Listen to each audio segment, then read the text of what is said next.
Chapter 1243. Tang Along looked a bit nervous, but his nervousness vanished in an instant after hearing the burly man's words. Instead, he smiled and said, "You're just a bunch of rats who can only hide in dark and damp corners, plotting conspiracies and secretly slaughtering others. How can rats compete with dragons? Do you think you can set off a storm in a great country like China?" After a short pause, Tang Along seemed to have thought of something, and his smile suddenly turned a bit thicker. His body gently floated up and came to the same height as the three men. Then he leisurely said with a smile, "If the information I got is correct, the master behind you, Shimen Wandai's clan, is he from China, yes? However, back then, they could no longer survive in Huaxia country, so they were like street rats, fleeing to this tiny island country in a sorry state. If I can kill you, it'll be considered as doing something for my people." The burly man's expression greatly changed and disbelief filled his eyes. It must be noted that this matter was absolutely confidential. Even the ordinary members of the Shimen Wandai clan didn't know about it. Only dozens of core members of the clan had access to this secret. However, how did this guy know about it? Who sold out the top secret of the Shimen Wandai clan? "Kill him!" The burly man took a deep breath and shouted fiercely. An endless stream of concealed weapons and firearms with silencers were fired at Tang Along, who was tens of meters high in the air. His current position was like a living target with no cover at all. However, as he instantly released his true essence, the water droplets that appeared out of thin air began to spread crazily and eventually formed a water wall in front of him. "Ants!" Tang Along snorted coldly and recalled the combat technique he deduced last time. He recalled the scene where he killed a large group of fierce beasts in the pocket world. He immediately waved his arm and water arrows broke free from the water wall and quickly shot toward the hundreds of people below. It was like the wind blowing the wheat. Hundreds of trained assassins were pierced by the water arrows and their lives were taken. The dozens of cultivators and instructors in the surroundings didn't even have the chance to rescue them. They could only watch helplessly as the elites they had trained for several years were killed. Their anger nearly made them go crazy. "Kill him!" Dozens of instructors were ferocious as they took out their weapons and rushed at Tang Along. The moment Tang Along came here, he began to deduce the combat strategy in his mind. After a short conversation, he already had a way to kill the enemy. Therefore, he was very calm at the moment. Even his pupils began to contract slightly as he observed the trajectory of the dozens of cultivators pouncing on him. He calculated their speed, the distance between them, and the direction they would appear in the next moment. Sword-splitting technique. Tang Along waved his arms and his immortal sword instantly turned into dozens of sword lights that formed a strange killing trajectory in the air and pierced through the chests of dozens of people in an instant. It was his master's wife, Ouyang Lulu, who taught him this terrifying sword-splitting technique. As for the mind calculation technique he used to deduce in his mind, it was his master's wife, Gu Yen, who taught him. These were two arts. This was the first time he had used it, but he was very satisfied with the results. This was because he discovered that the sword-splitting technique was indeed a killer move, and the mind calculation technique could make his thoughts clear and move as fast as lightning. How is this possible? The eyes of the three experts in the air were filled with disbelief. They never dreamed that this young man, who was probably less than 20 years old, would be able to unleash such a terrifying killer move. They didn't expect that so many experts would be killed in an instant. Hearted. Anger. Except for the burly middle-aged man who didn't move, the other two swooped down like goshawks. They couldn't wait to tear Tang Along into pieces. Standing under a tree 2 kilometers away, Tan Xiao quietly watched the scene in front of him. He was as clear as a mirror about the killer move Tang Along used.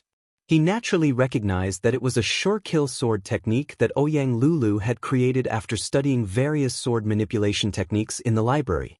However, he didn't expect that Ouyang Lulu would teach this sword manipulation technique to Tang Along. "It seems that my idea of cultivating Tang Along has been found out by them. That's good too. Only when Tang Along becomes stronger can he become my right-hand man in the future. Only then can he command the army for the great Tang Empire." Tan Xiao's eyes then fell on the jade pendant hanging on Tang Along's waist. The jade pendant was the amulet he gave Tang Along a few hours ago.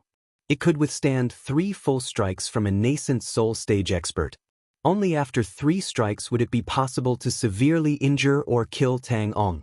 However, Tang Ong didn't know about it. Boom! The 2 burly men with strength comparable to Golden Core stage experts attacked extremely fast. Their figures were as fast as lightning as they crazily slashed their swords and sabers at Tang Ong. If it wasn't for Tang Ong's speed, he would have been killed by the 2 weapons.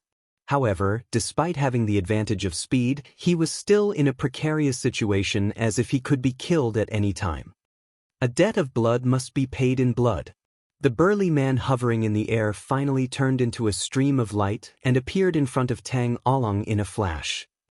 However, his killer move wasn't his right fist that was bombarding Tang Ong, but the shiny silver thread wrapped around his left wrist and the bell tied to the other end of the silver thread.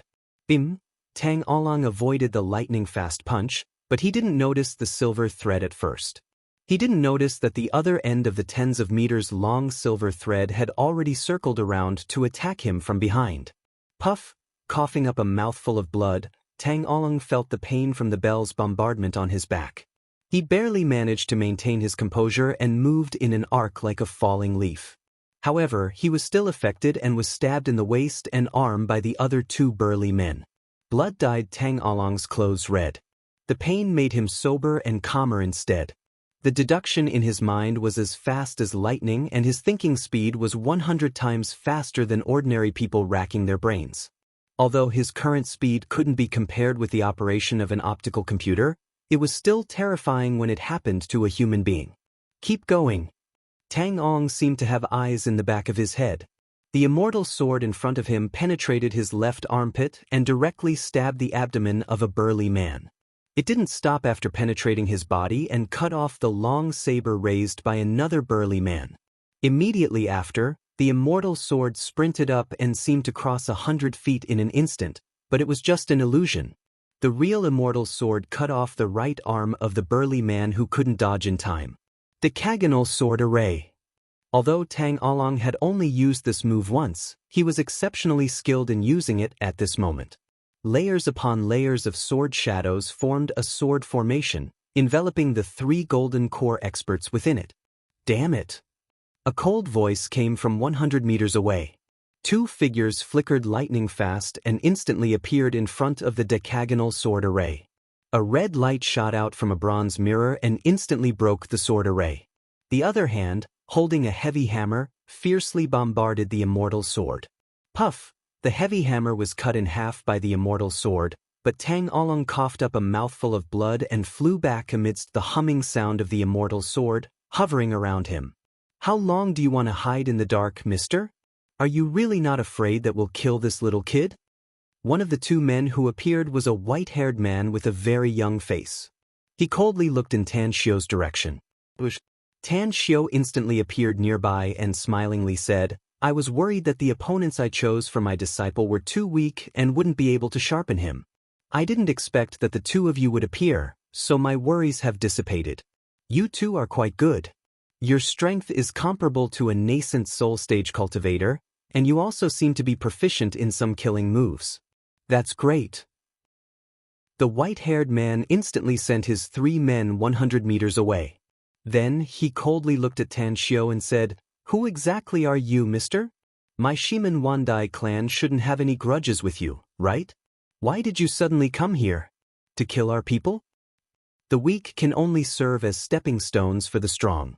Tan Xiu chuckled. The reason why I chose you is that you can sharpen my disciple. Of course, you're not good people either.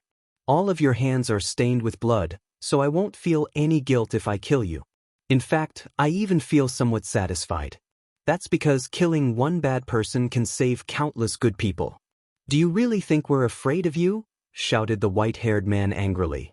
You're definitely afraid of me, but I can assure you that I won't interfere in the fight between my disciple and you. Tan Xiu chuckled.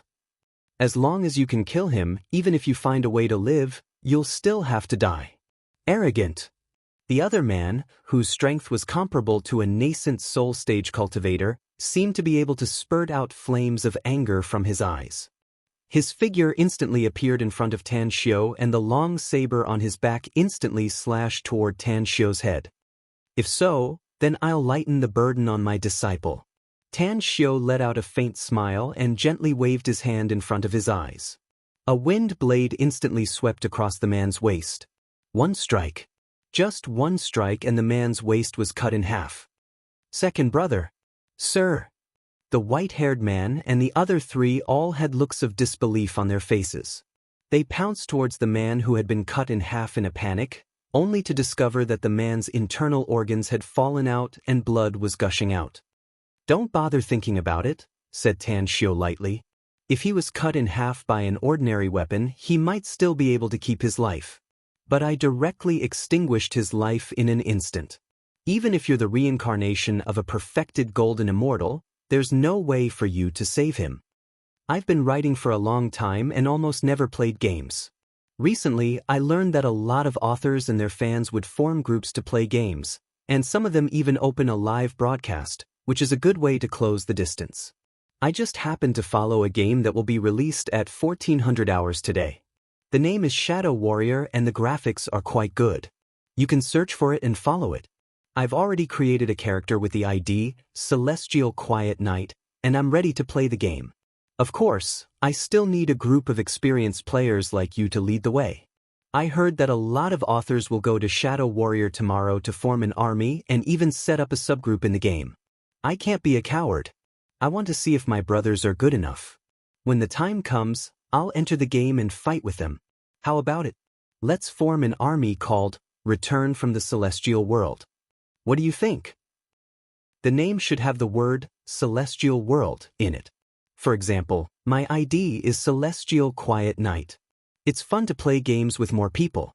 Let's form a gang as soon as we enter Shadow Warrior.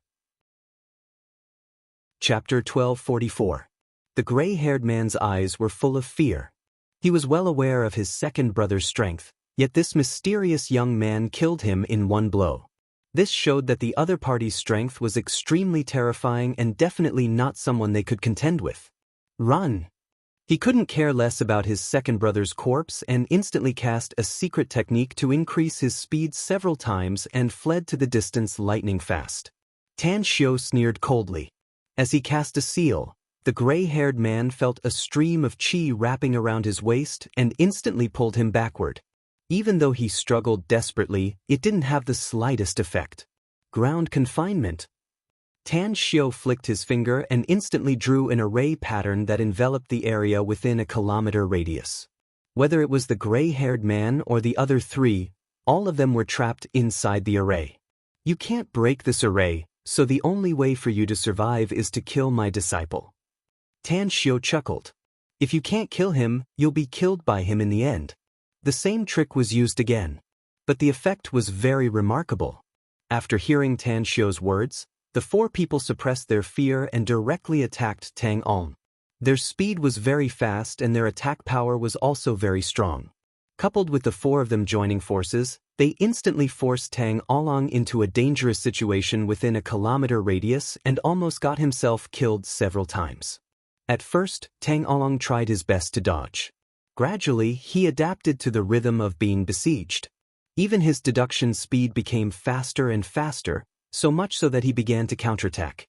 Although the counterattack was very weak at first, it continued to increase. In just 10 minutes, he had completely adapted to the fight and even suppressed the four people to the point that they couldn't even lift their heads. It's about time, right? Tan Xiu was very satisfied watching up to this point. The immortal sword controlled by Tang Along instantly erupted. It was as though a sun burst out in front of the four people. Immediately after, the four people's pupils shrunk. They watched helplessly as a sword shadow pierced their eyes. Despite their desperate efforts, they still couldn't dodge it. Four bodies were decapitated. After killing the four people, Tang Along wiped the bloodstains on his face and released his true essence to blow up his blood-soaked clothes. Then, he cast a water elemental technique to wash his body and quickly took out some clothes from his interspatial ring and put them on. Master. Tang Along came to the front of Tan Xiu and touched the shocking wound on his left cheek with a particularly bright smile. Tan Xiu nodded with satisfaction and said, "Your combat skills have improved very fast, and your ability to adapt to combat is also very strong." However, this was far from enough. "In the next few days, I'll take you to a few more places. When you get there, you can fight a few more battles, and then you can carry out the next mission." "Do you have a task for me, master?" asked Tang Along curiously. Tan Xiu nodded and said, "The task I'm going to give you is very heavy. It's related to the life and death of tens of thousands of people. Therefore, the most important thing for you now is to increase your experience and personally experience the atmosphere of life and death on the battlefield. Keep in mind that although it's a task for you, it's also a once-in-a-lifetime opportunity for you. Grasp it and satisfy me, and you'll get endless benefits." "Alright." Tang Along nodded repeatedly and his expression became particularly firm. Over 10 days later, Tan Xiu took Tang Along to travel all over Asia. Through the Great Tang Empire's intelligence network, they found 5 other places with cultivators, and they were all evil places. Tang Along's speed of transformation was so fast that even Tang Xiu was secretly startled by it. It was the Jade Pendant. It had blocked 2 fatal injuries for Tang Along in the past 10 days and was still hanging on his waist. However, there were now a few cracks on it. In a valley basin, Tang Along stood on the bloody ground of corpses and wiped the blood off his face with his hand. There was still a bit of killing intent in his eyes as he looked at Tan Xiu and asked, "Where are we going next, master?" "That's enough. It's time for us to go back." Tan Xiu shook his head. Tang Along stared blankly for a moment. His tense expression immediately relaxed and the killing intent in his eyes gradually dissipated. After washing himself with a spell, he changed his clothes and took a holy healing pill. Then he respectfully said, "Master, I've fully adapted to the killing atmosphere in the past 10 days and my combat experience has also improved. Now I finally understand that I used to be like guarding a golden mountain, yet I still couldn't eat my fill. It was because I didn't know how to use the gold on the mountain to buy food. Your potential has been stimulated and you've completed the initial transformation in just 10 days. Tan Xiu lightly smiled. "That's good and will be of great benefit to you in the future. However, don't be arrogant and complacent. You should be well aware that you would have died several times if it weren't for the amulet I gave you. Therefore, don't take it lightly no matter what kind of enemy you face in the future. You must plan carefully and go all out to kill enemies of any level." "I understand, master." Tang Along nodded respectfully. In the past 10 days, all the major forces in the entire Asian region had holed up like turtles. Everyone knew that a mysterious assassin had appeared. He was very powerful, so powerful that it made them fearful. Furthermore, the tragic scene of the massacre was also reported to the leaders of the various forces. After seeing it, all of them fell into silence for a long time and then chose to lie dormant. None of the forces attempted to investigate the identity of this mysterious Grim Reaper. It wasn't that they didn't want to, but that they didn't dare to. Even more so, they were afraid that they would provoke this Grim Reaper and get rid of them together. 9 Dragons Island. The first thing Tan Xiu did after returning to 9 Dragons Island was to issue an order. The 4 major corps of the military were to be mobilized together, with each corps infiltrating a different region. There were a total of 4 regions, respectively targeting the Pyramid, the Crusader Consortium, the Stygian Club, and House Dolan. Half a month later, Country, Las Vegas. This was the largest city in Nevada and also a city with a very high international reputation. It was a well-known fake city with the gambling industry as the center for tourism, shopping, and vacation. It was also known as the world's entertainment capital and marriage capital. St. Victor Casino. The largest and most luxurious casino in Las Vegas welcomed more than tens of thousands of guests from all over the world every day. Some people became rich overnight here, while others became penniless. In the VIP room on the 3rd floor, thick beads of sweat appeared on Du Qingfeng's forehead and his face turned as pale as a sheet of paper. Disbelief flashed in his eyes as he looked up at the youth in front of him who should be less than 20 years old. On both sides of the gambling table, a white man and a black man were also looking at the smiling and childish youth with fear in their eyes. "You owe me money, but you'll have to pay interest."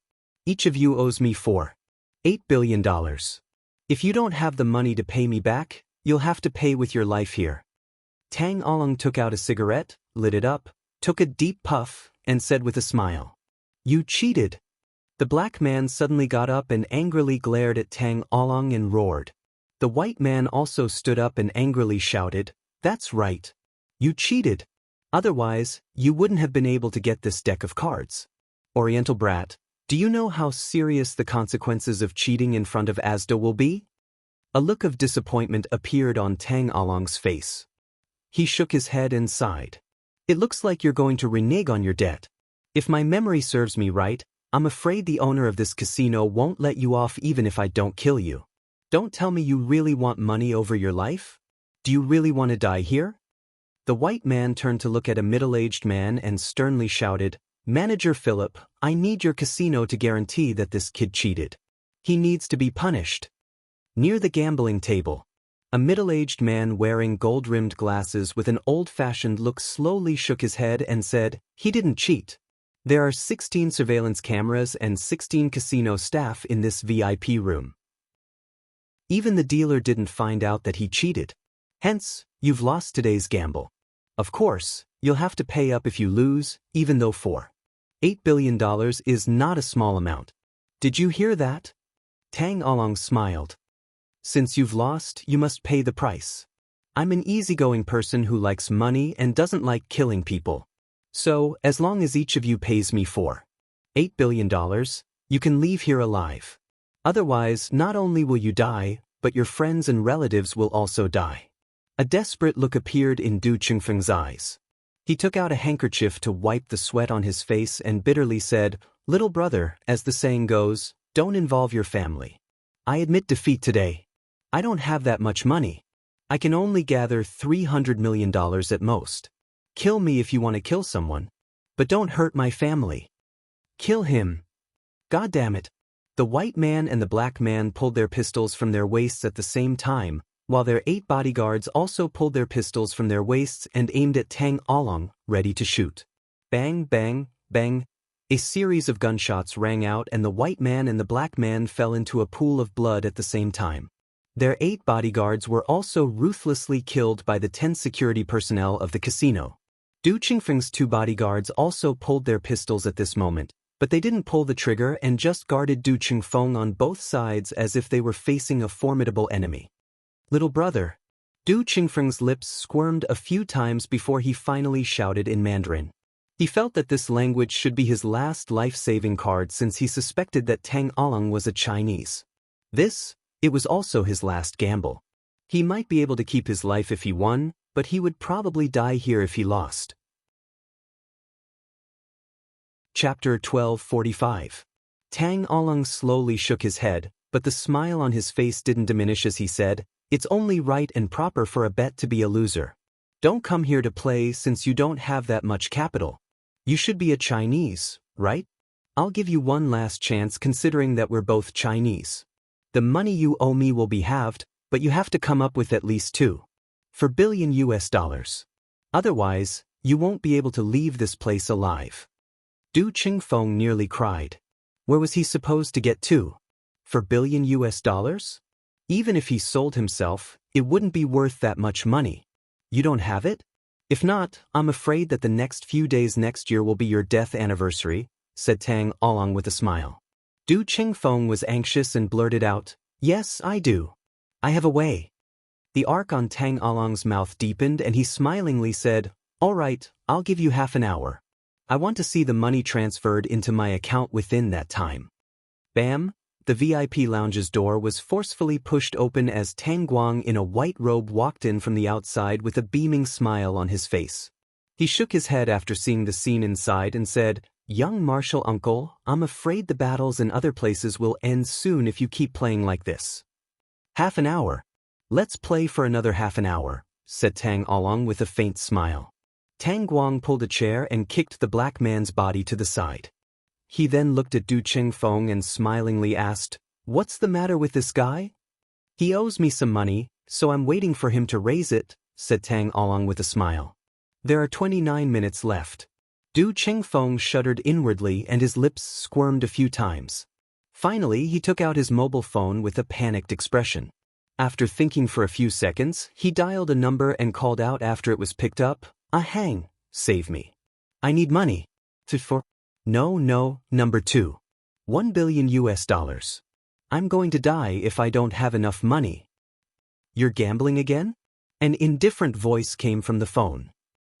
I was just going to have some fun, said Du Qingfeng with a sad face. But I never thought that I would lose so badly. Hang, I'm your little uncle and I'm your only uncle. Save me.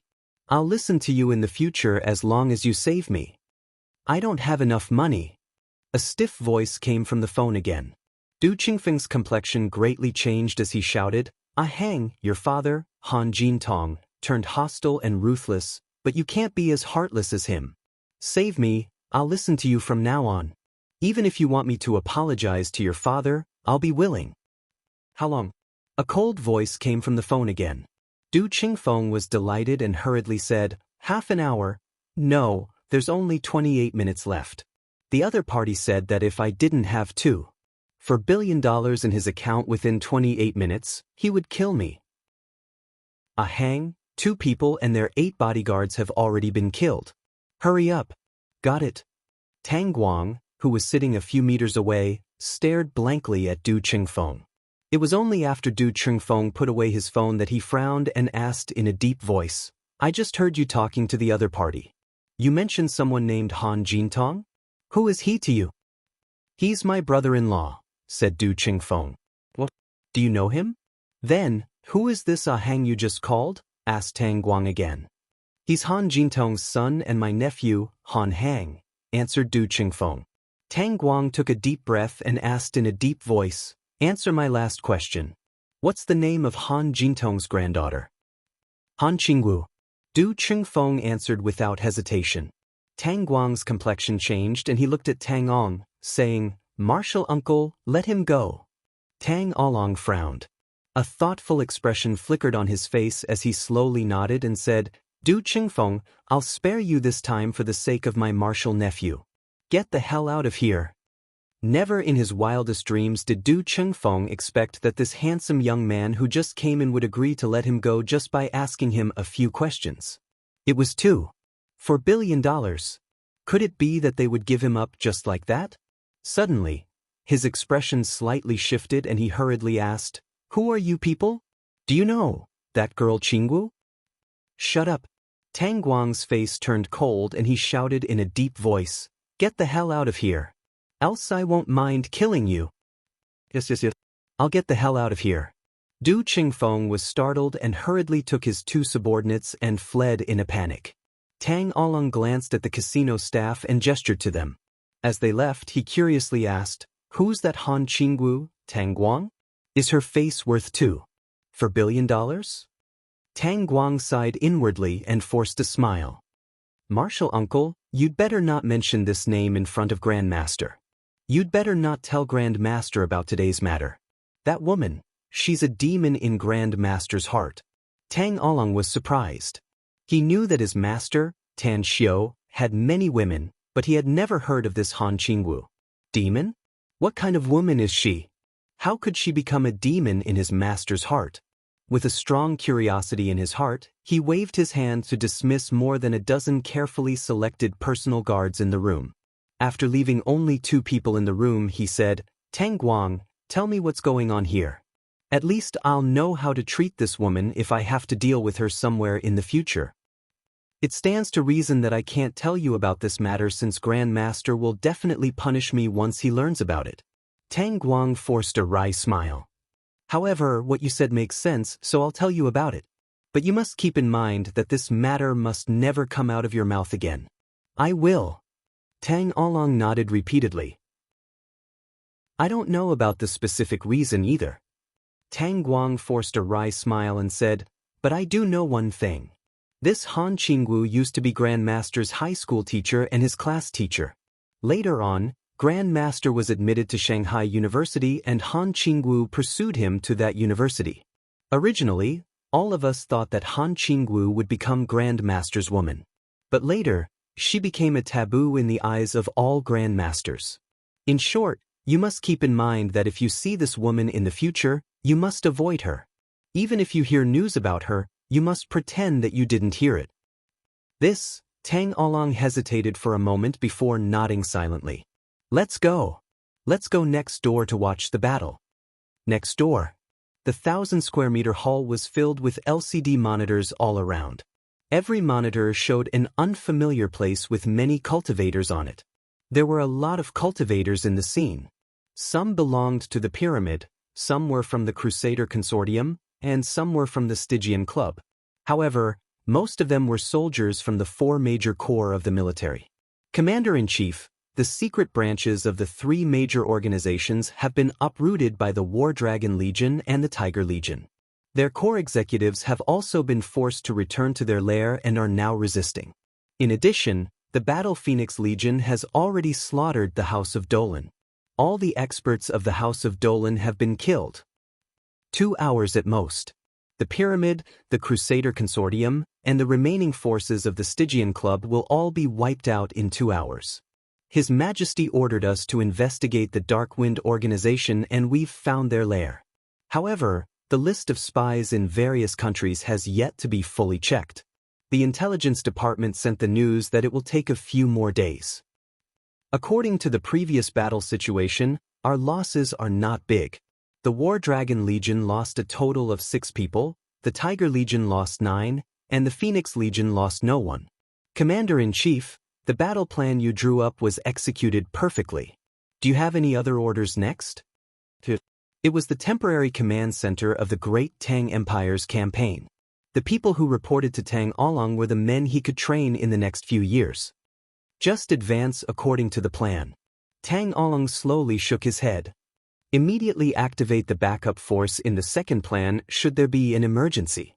That's right, have the army members who are proficient in erasing memories taken action? They have. All the ordinary people who found out about the battle have their memories erased. There won't be any problems. Understood. Tang Along nodded without a word.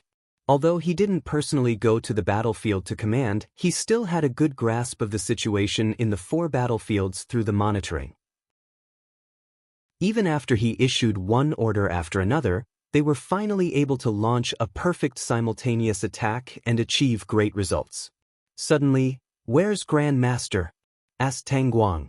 Tang Along thought for a while and answered, "He should be in Salzburg." "The Stygian Club has vampires?" asked Tang Guang with a frown. "Master said that he needs some old acquaintances in Salzburg to help protect China and some relatives of the Great Tang Empire's members before he leaves." Tang Along nodded. Grand Master is an affectionate and loyal person, so he naturally doesn't want to worry about leaving. Tang Guang nodded and smilingly said, "He already asked Duan Mulin to give him a promise before, and now he's looking for the vampires in Salzburg. That means he wants double insurance. Do you think Master will also bring those vampires to the immortal world?" asked Tang Along. "I don't think so." Tang Along shook his head. "We have mortal enemies in the immortal world, so he won't take them without absolute trust. Else, if something goes wrong with those vampires and the existence of our Great Tang Empire is leaked, we'll be in danger of being consigned to eternal damnation." "Got it." Tang Along nodded.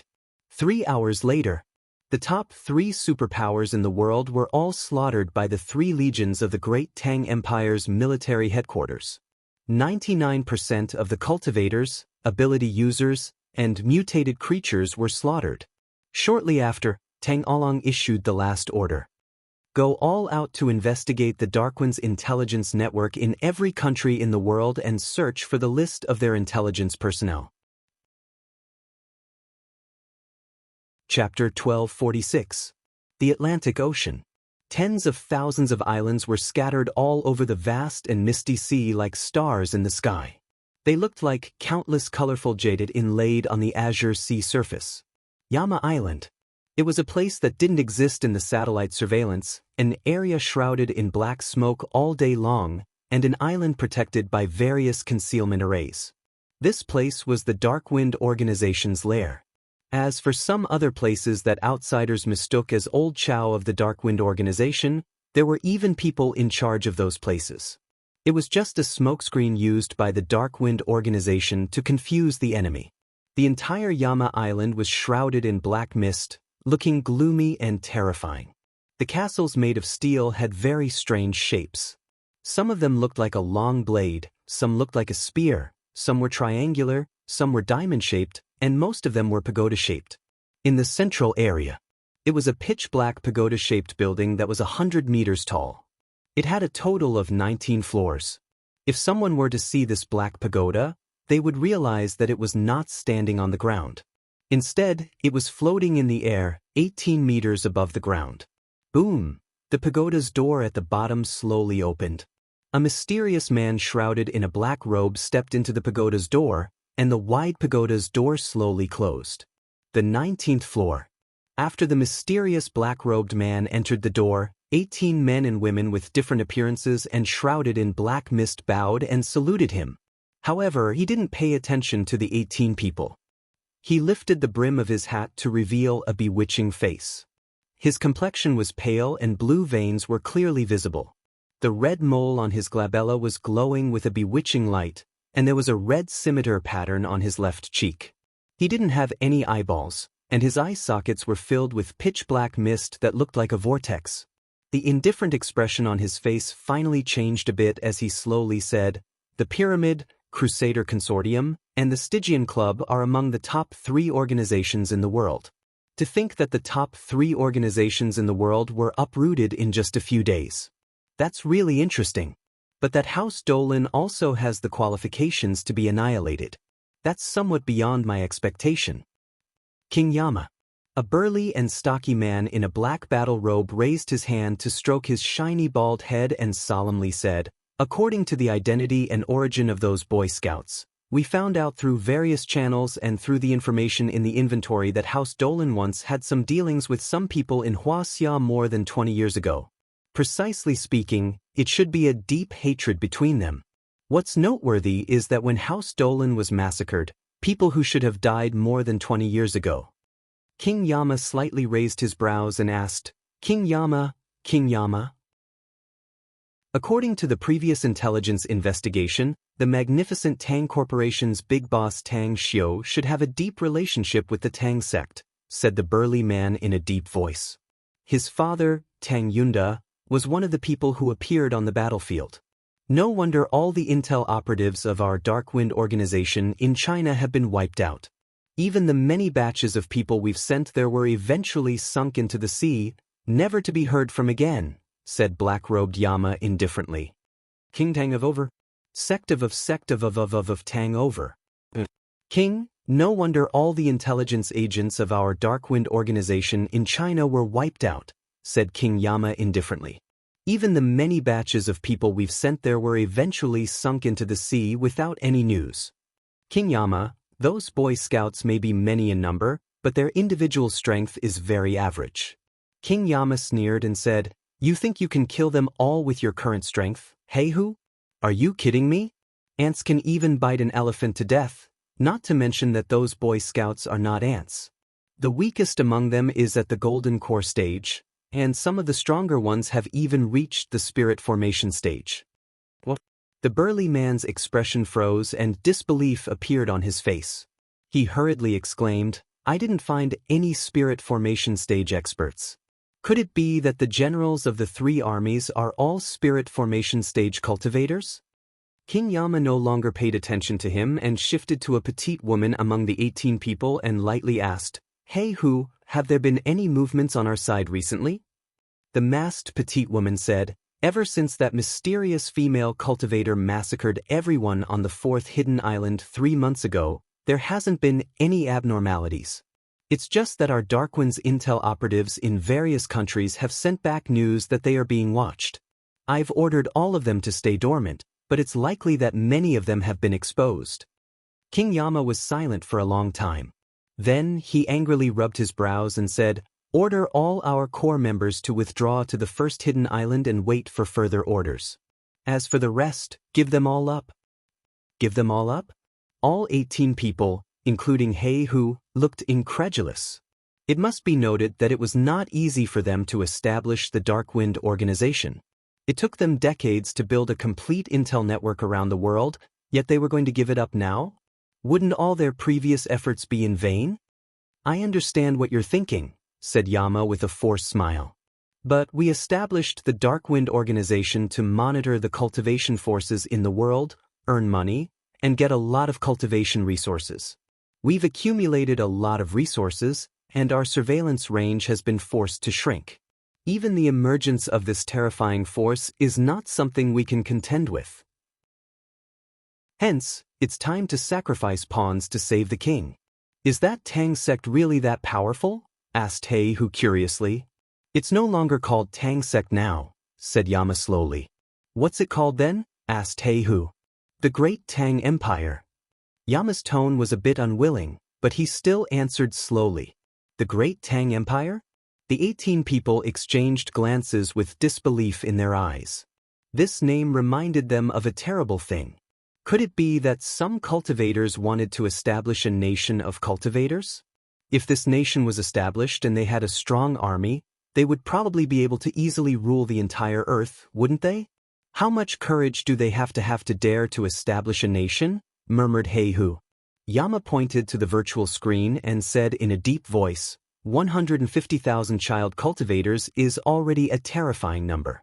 Who can guarantee that the Great Tang Empire doesn't have any other cultivator legions? Even if they do show these armed forces, how powerful will this force become if they are given a few years, decades, or even 100 years?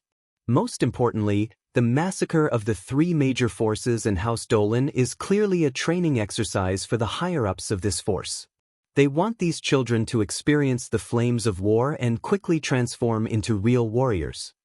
Ding, ding, ding. The crisp sound of a bell rang out as soon as Yama finished speaking. In an instant, the expressions of the 18 people except for Yama drastically changed. It was the Nether Bell.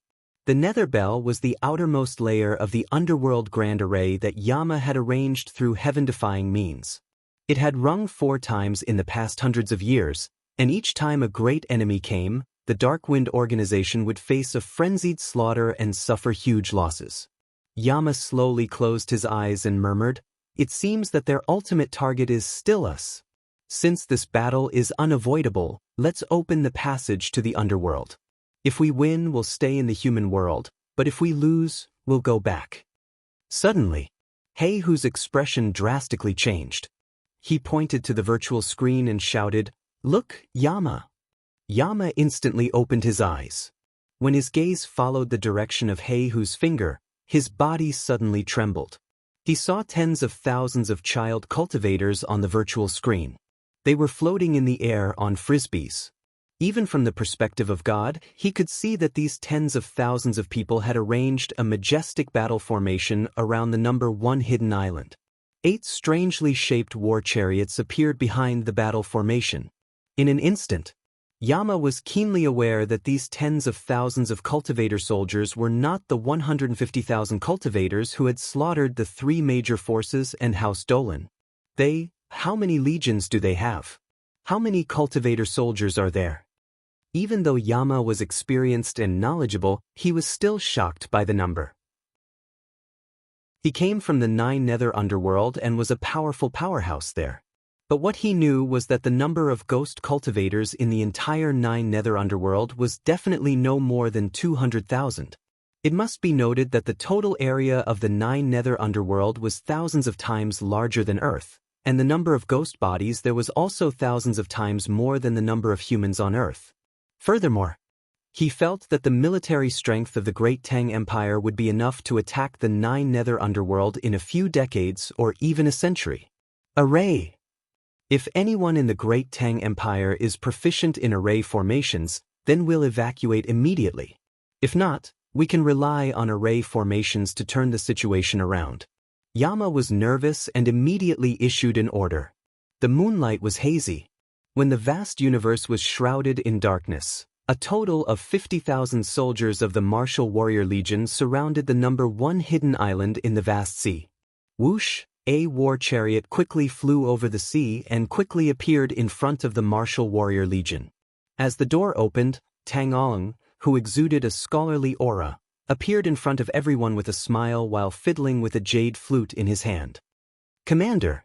5 figures quickly arrived and quickly saluted Tang Along. "How's the situation here?" asked Tang Along with a faint smile. "Is there anyone from the Dark Wind here?" Tang Jin, who was now 13 or 14 years old and dressed in a black uniform, shook his head and said, "According to the reconnaissance aircraft, there are a total of 162 people on this island. All of them are holed up in the center of the island. The thermal imaging energy monitor shows that there are 142 cultivators among them, and the strongest among them should be comparable to Golden Core stage experts. However, after we surrounded this place, no one else came out. Also, this island is protected by an array formation, so we haven't launched an attack yet." "An array formation?" Tang Along smiled. He had gained a lot from studying array formations recently. Now that there was a ready-made array here, he wanted to test his attainments in array formations. The other 17 people nodded in agreement with Black Fox. King Yama revealed a smile and said, "Just wait and see. Soon, all of them would attack the formation. I guarantee that even if tens of thousands of them attack together, it will take them a long time to break the formation that I've set up on the first hidden island." Suddenly, less than 5 seconds after Yama's voice fell, a scene appeared on the light screen. The light shield that originally enveloped the first hidden island quickly dissipated like snow under the sun. In just a few breaths, the light shield disappeared without a trace. "What's the situation?" A strange look appeared in Heihu's eyes as he asked.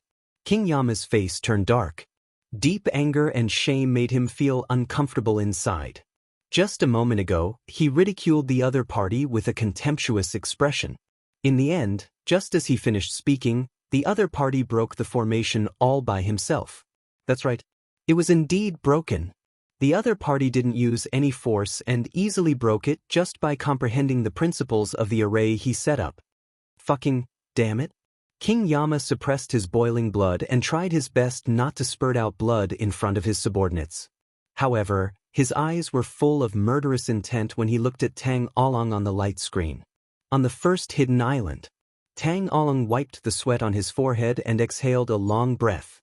Although he had been studying array formations recently and had learned many profound principles of array formations, it was still difficult for him to personally break an array formation. If it weren't for his master, Tan Xiu, who taught him some array principles that were somewhat similar to the one in front of him, he wouldn't have been able to break it in a short time. He hovered in the air. Tang Along stretched his muscles and then straightened his face and shouted in a deep voice, "All troops, heed my order. Capture all the members of the Dark Wind on this island. If you encounter any resistance, kill without mercy." Immediately, tens of thousands of soldiers on aerogliders arranged themselves in an orderly formation. Even though they were attacking from all directions, their overall formation was still intact. "Surrender or die." A cold shout came out of Tang Jin's mouth. In the next moment, the 50,000 soldiers of the martial army shouted the same words. The rolling sound waves were deafening and went straight to the sky. On the island, Black Snake's eyes gleamed with a soul-stirring murderous intent. He firmly believed that King Yama would lead his men to save him because he was his most loyal subordinate. "Follow me. King Yama will arrive with his men soon." Black Snake shouted, and a pitch-black scythe instantly appeared in his hand. Along with the slash of the scythe, dozens of black-robed youths in the vanguard of the martial army unleashed their magic longswords in unison. Puff! Like a kitchen knife chopping tofu, Black Snake's scythe was instantly cut into more than a dozen pieces. The violent sword shadows didn't stop and slashed Black Snake's body in an instant. Despite Black Snake's formidable strength that was comparable to a nascent soul stage cultivator, he was still sent flying upside down with more than a dozen bloody wounds left on his body. "God damn it!" Black Snake roared and turned around to flee. These 10-year-old children were not strong individually, but they were proficient in joint attacks. Although most of them were in the Golden Core stage, their joint attacks allowed their attacks to increase by more than 10 times. Even when compared to original infant stage cultivators, they were still a level higher. Tang Jin came from a distance and instantly appeared in the battle formation. A disdainful look appeared on his handsome face as he shouted, "You've already appeared in our formation. Even if you're 10 times stronger, you can't escape from our formation. Obediently surrender, or you'll die." Bam, bam, bam. Black Snake tried to break through the encirclement from several directions, only to be smashed back by the Legion soldiers. What made him furious was that more than half of his hundreds of men were killed in just a few minutes, while the rest gave up resisting and directly chose to surrender. "You're going too far." The Black Serpent took out a black flag from his bosom. As the chilly wind blew, the Black Serpent began to recite a strange incantation. Then, a steady stream of dead spirits drilled out of the ground. There were more than 10,000 of them, but the individual strength of each of them was very weak. At most, they were comparable to cultivators at the foundation establishment stage. "You're nothing but a worthless dog." A sneer appeared on Tang Jin's face. He shifted his gaze to Tang Along and heard the latter's voice. "Spare his life and capture him with the immortal binding shackle." Tang Jin's expression shifted and he immediately waved his arm to signal the Legion's members to kill the undead. He then took out a black rope from his sleeve and chanted an incantation, causing the black rope to instantly shoot toward Black Snake. "What the hell is this?" Black Snake's heart had already fallen into an ice cave because he could clearly feel that the black-robed young man in front of him was clearly an officer. His aura was immense, and he was actually a cultivator who was no weaker than him. However, he was still hoping that Yama would come to save him, so he gritted his teeth and summoned a black dragon made of black mist that bared its fangs and brandished its claws at the rope. "Break!" Tang Jin shouted coldly. Instantly, the black dragon in his hand was shattered by an immortal sword that shot out a beam of light. As for the black rope, it quickly circled around Black Snake and finally bound his body. "You want to capture me? Dream on." The netherworld force inside Black Snake's body surged crazily. While he was struggling desperately, the black rope became tighter and tighter, causing his struggle to become smaller and smaller. Immediately after, he saw a shadow appear in front of him. His forehead suffered a heavy blow and he eventually passed out. Tang Jin sneered. Although the dragon binding rope wasn't an immortal artifact, it was a top-grade magic weapon personally refined by Lady Ji Chimit. Unless one had the strength of an immortal, it was impossible to break free once bound. A few minutes later, the 50,000 soldiers of the martial army landed on the island. After they temporarily set up camp, Tang Jin, Tang Mu, Tang Shui, Tang Hua, and Tang Tu quickly came to Tang Ong. Tang Jin casually threw Black Snake in front of Tang Along and saluted. "How should we deal with him, Commander?" Tang Along faintly smiled and instantly pierced He Shi's Rinzhong acupoint with a silver needle. Just 10 seconds later, He Shi slowly woke up. His expression greatly changed when he saw the people around him. He seemed to recall something as he abruptly looked up at the sky and shouted, "Lord Yama, why didn't you save us?" On Yama Island, Yama stood in front of the virtual light screen with a complicated expression on his monstrous face. He had a total of 18 trusted subordinates, all of whom he trusted the most. Although Black Snake wasn't one of them, he was well aware of his loyalty to him. He wanted to save them. However, he didn't dare to leave Yama Island rashly because he didn't know if there were any Great Tang Empire's legion lurking outside the island. If there was a large group of powerful experts, he could not guarantee that he could escape unscathed. Therefore, he could only give up. He didn't want to use his own safety and the lives of his trusted subordinates to save a subordinate who obviously had no chance to escape. Chapter 1248. King Yama. Black Fox had always had a good relationship with Black Serpent. Seeing what happened to Black Serpent, she suddenly felt a sense of sympathy. She even imagined that King Yama would save her if she was the one guarding the #1 hidden island today. It wasn't just her, but the other 17 people were also thinking about it. However, the result made them feel a chill down their spines.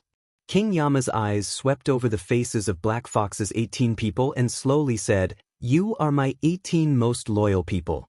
In the past, all of you followed me on expeditions to the south and fought your way out of the 9 nether yellow springs.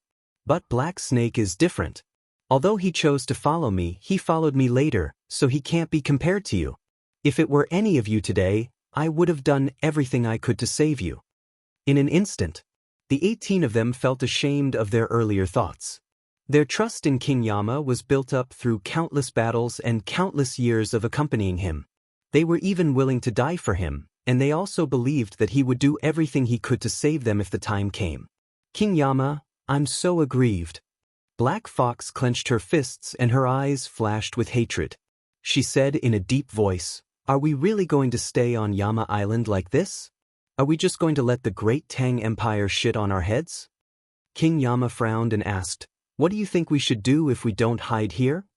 A cold light flashed in Black Fox's eyes. She said in a deep voice, "Open the door to the 9 nether underworld and attract those evil ghosts. In any case, the evil ghosts in the 9 nether yellow springs will never be able to reincarnate, and they will never be able to enter the 6 paths of reincarnation. Instead of letting them live in the darkness of the 9 nether yellow springs, we might as well let them be our blades, the blades that can turn the tables and kill us." King Yama was silent for a moment and shook his head. "Have you ever thought about what kind of situation we'll face once we release all the evil ghosts in the 9 nether underworld? Do you think those ghost officials in the underworld will let us disturb the order of the world with the 9 paths of reincarnation in control?" Black Fox said, "A war can only confuse the underworld at most and make them unable to understand what happened in the world.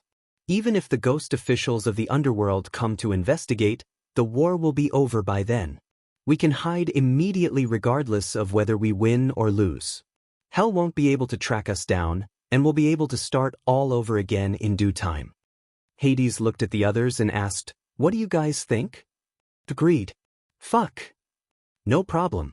The other 17 people nodded heavily. The murderous aura emanating from their bodies became even more intense. After weighing the pros and cons inwardly, Yama finally approved Black Fox's suggestion and slowly said, "Since all of you agree, then let's play it big. Even if we don't emerge victorious in the final battle, the great Tang Empire will still suffer great losses. Most importantly, I hated those fellows in the underworld. If I could give them some trouble, it would be a good thing to do. Black Fox, you are in charge of gathering all the members of the organization. Activate the 9th hidden island and have them gather there. In addition, I need 3 days to arrange the formation. Once the Yellow Springs portal opens, a steady stream of malicious ghosts will appear on the 9th hidden island from the 9 nether springs." Alright. Everyone nodded, their eyes bursting with excitement. They were a group of lawless and ruthless characters who practiced the ghost Tao through their physical bodies. After thousands of years of cultivation, they had long been accustomed to seeing life and death and had long been indifferent to life and death. As long as it wasn't their own people, they wouldn't care even if 1 billion or 10 billion people died. Even, their cultivation needed the assistance of souls. If they could devour a lot of souls, their strength might advance by leaps and bounds and reach a higher level. On the first hidden island, Tang Ong looked at Black Snake, who was slowly waking up and smilingly said, "You thought that Yama came back to save you, yet he directly gave you up. Is it fun? Are you very disappointed in your heart right now? Are you very angry?" Black Snake raised his head and said, "I'm very disappointed and angry. But my hatred for you is stronger than his. I know you have questions for me, but I'm telling you, don't even think about getting any information from me." Tang Along chuckled and said, "I know you're not a human being, are you? If I'm not mistaken, you're not a human, are you?" asked Tang Along with a smile. Black Snake snorted coldly, "I'm a general of the Ghost Clan, a subordinate of the King of Hell. Damn it, why should I tell you?" Tang Along shook his head and smilingly said, "I didn't expect the ghost race to appear in the human world. More importantly, they even established an organization. Interesting, really interesting. How about we make a deal?" Black Snake snorted, "What deal?" "Tell me what I want to know and I'll fulfill your 3 wishes, said Tang Ong. "Of course, there's one wish that I've already thought of for you, and that is to kill the person you're loyal to, that so-called King Yenluo. As for the other two, you can bring them up yourself. Black Snake narrowed his eyes. He had always liked to use schemes and intrigues, so after hearing Tang Along's words, his mind quickly raced, thinking about how to get away and how to get some benefits. Indeed, he hated Hades very much, because through the previous battle, he knew that he had been abandoned by Hades. She thought about how she had been so loyal to him and treated him as the most important person in her life. However, she didn't expect that she wasn't even a chess piece in his eyes. "What do you want to know?" asked Black Snake without batting an eyelid. "Where's King Yenlua's lair?" asked Tang Along with a smile. "That's the Darkwind Organization's lair." Black Snake was silent for a few minutes. Then he suddenly raised his head and shouted, "King Yenluo, don't blame me for being unjust since you're so heartless. You're the one who abandoned me and my brothers first." After roaring, he immediately looked down at Tang Along and said in a deep voice, "The Darkwind Organization's lair is in Yama Island, only 200 nautical miles away from here. It's a place that can't be found on the satellite map. The entire Yama Island is covered by an array, so outsiders can't find it at all." "Who is King Yenluo?" asked Tang Along immediately. "How many experts are there in the Darkwind Organization?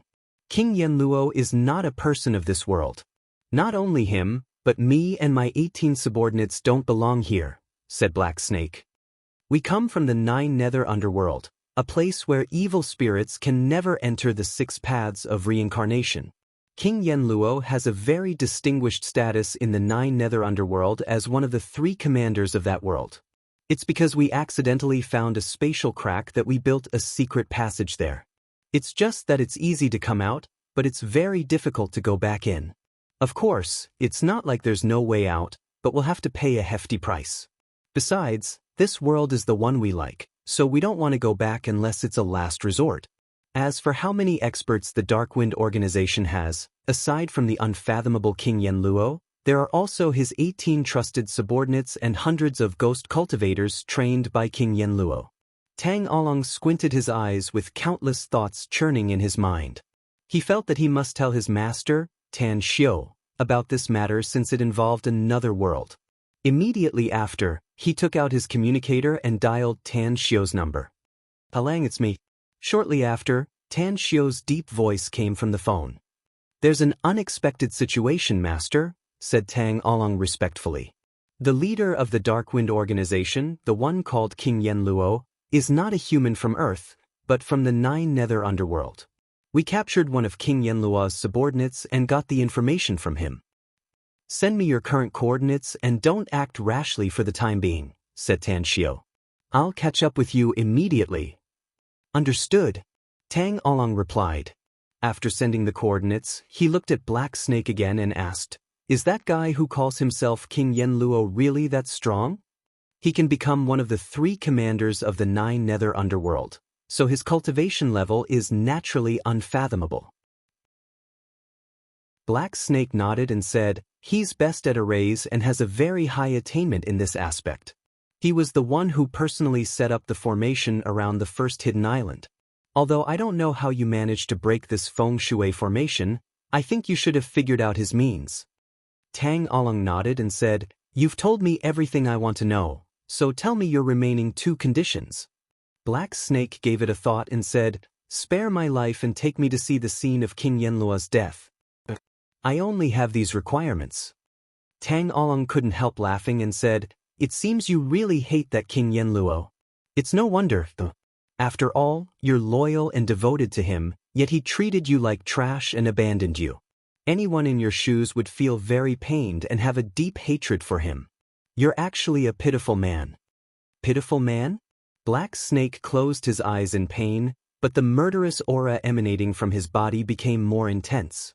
Tang Along no longer paid attention to Black Snake and turned to look at Tang Jin's group of 5 in front of him, shouting in a deep voice, "Convey my order." He ordered the scouts to immediately head out in all directions 200 kilometers away to look for places that were out of place. "Do remember to return and report at once you find something suspicious." "Understood." Tang Jin's group of 5 nodded and quickly arranged it.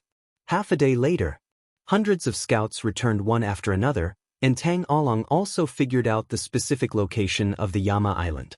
However, just as Black Snake said, there was an array shrouding the island. If it weren't for the scouts being very strong and having good escape skills, they would have been killed there. Bush, bush, bush. A figure flickered from a distance and Tan Xiao appeared on the first hidden island. Standing in front of Tang Ong, Tan Xiao said in a deep voice, "Tell me the specific situation." "Understood," replied Tang Along respectfully. The return from the immortal world would officially end at the end of this month. Chapter 1249. Tang Along told Tan Xiao the result of his inquiry and finally said, "Master, this is related to another world, so I think it's necessary to tell you about it." "You did a good job." Tan Xiao nodded. "Besides, I have a hunch that the king of hell we're going to face next won't be easy." Tang Along's expression shifted and said, "Master, according to Black Snake's confession, King Yama only has hundreds of experts trained by him left in addition to his 18 trusted subordinates. Our martial legion has a total of 50,000 people. Coupled with the experts you brought here, it shouldn't be that difficult to exterminate them all, right?"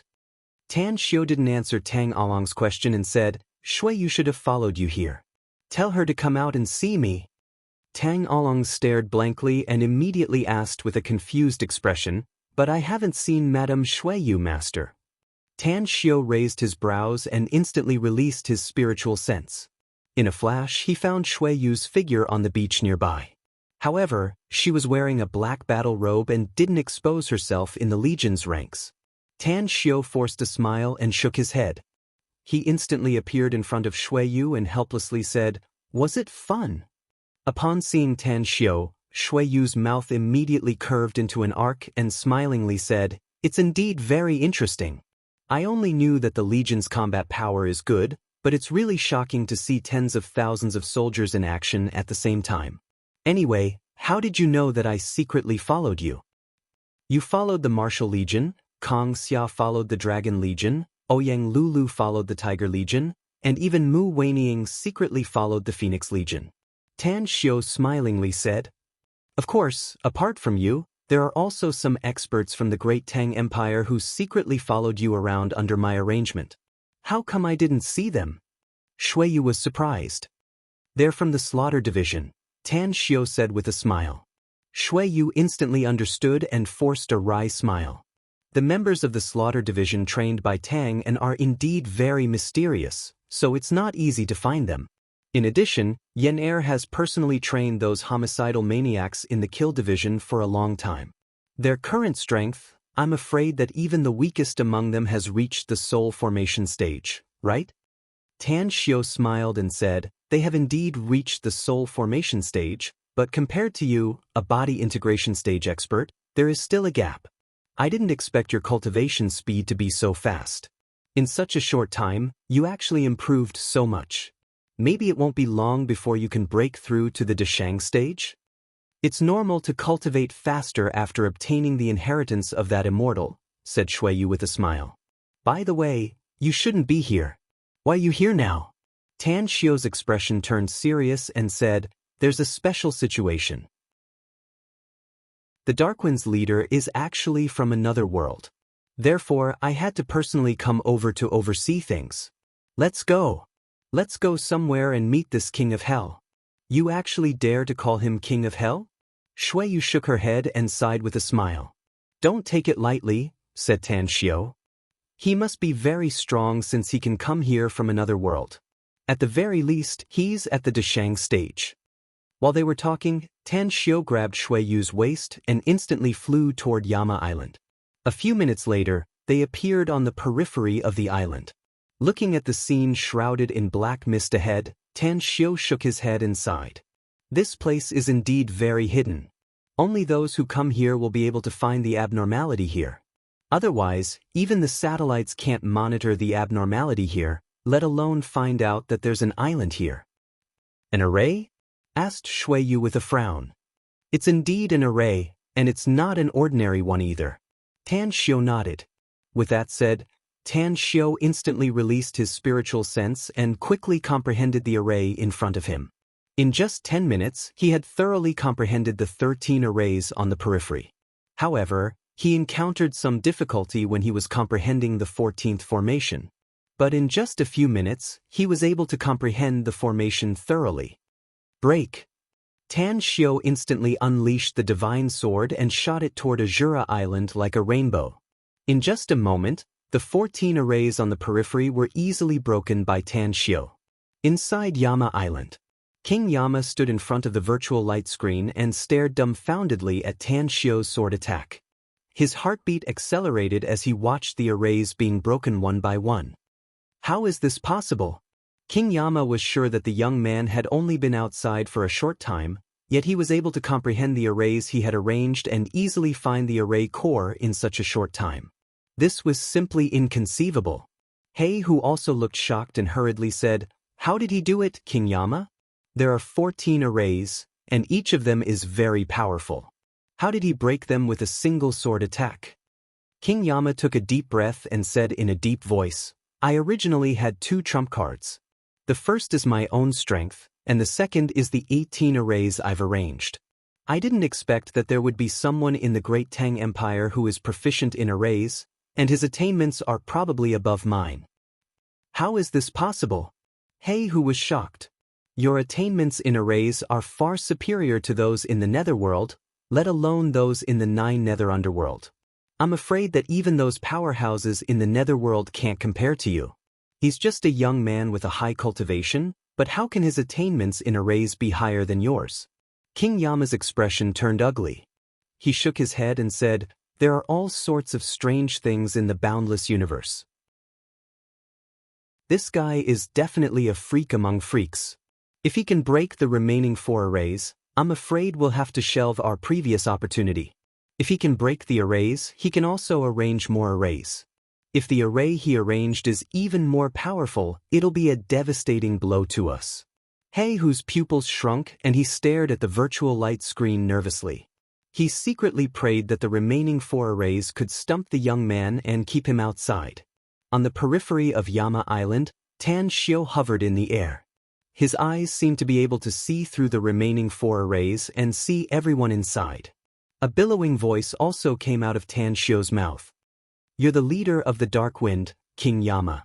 You're able to set up an intelligence network all over the world, and you're also from another world. I can assure you that I won't kill you when you come out." King Yama hesitated for a moment before his figure flashed and disappeared from the pagoda. When he reappeared in the next moment, he was already on the coastline of Yama Island. While looking at Tan Xiao outside the array, King Yama indifferently said, "If I'm not mistaken, you're the emperor of the Great Tang Empire, Tan Xiao. Am I right?" "You have good eyesight, sir." Tan Xiao chuckled. "We've always minded our own business, Tan Xiao," said King Yama lightly. "My Dark Wind has never done anything against you, has it? Why do you want to make things difficult for me? Why did you lead your Great Tang Empire's army to kill me?" "You've disrupted the order and destroyed the balance of humanity," said Tan Xiao calmly. "You've been making money by selling other people's private information, which has seriously threatened us. Let's have a talk. If you want me to stop, take your men and leave this place to return to your world. Else what?" King Yama sneered. "You want to kill me?" Tan Xiao nodded and said, "It's easy for me to kill you given my strength. The reason why I haven't destroyed the remaining 4 formations and why I haven't attacked you yet is because I want to give you and my subordinates a chance." "You want to use the Dark Wind to train your troops?" King Yama sneered. "You're really wise, sir." Tan Xiao gave a thumbs up and praised. "I can't hide this little trick of mine from you. What do you think of the condition I just offered?" "I don't think much of it." King Yama sneered. "I won't leave unless you can break the array I've arranged in a short time." Tan Xiao shook his head and said, "I can break it easily, but I don't think it's the time yet." "You can break the 14 arrays I've arranged outside, which shows that your attainments in arrays are indeed good," said King Yama disdainfully. "However, the remaining 4 formations are the most powerful ones that I can set up. It won't be easy even for you to break them." "Are you sure?" While talking with King Yama, Tan Xiao's spiritual sense was still integrated into the 15th array and thoroughly comprehended it. He was just deliberately stalling for time by talking to King Yama. "Of course I'm sure," said King Yama proudly. Tang Xiu let out a faint smile and unleashed the divine sword again, fiercely bombarding the 15th array's array core. As the array core was destroyed, the array's foundation was also damaged. Finally, the 15th array vanished, having been directly broken by Tang Xiu. Disbelief was cast on King Yama's devilish face. He didn't expect that Tang Xiu didn't lie to him and could easily break the remaining arrays. "Now, do you believe me?" asked Tang Xiu with a smile as he put away the divine sword. King Yama took a deep breath and shook his head. "Again. Let me see it again." Tang Xiu leisurely took out a cigarette, lit it, and took a few deep puffs. Then he said, "Since you want to see the power of my arrays, then I'll show you again. Lightning sword, break it for me." The divine sword accurately destroyed the eye of the 16th array formation and easily destroyed this array formation. "Do you still want to see it again?" asked Tang Xiu with a smile.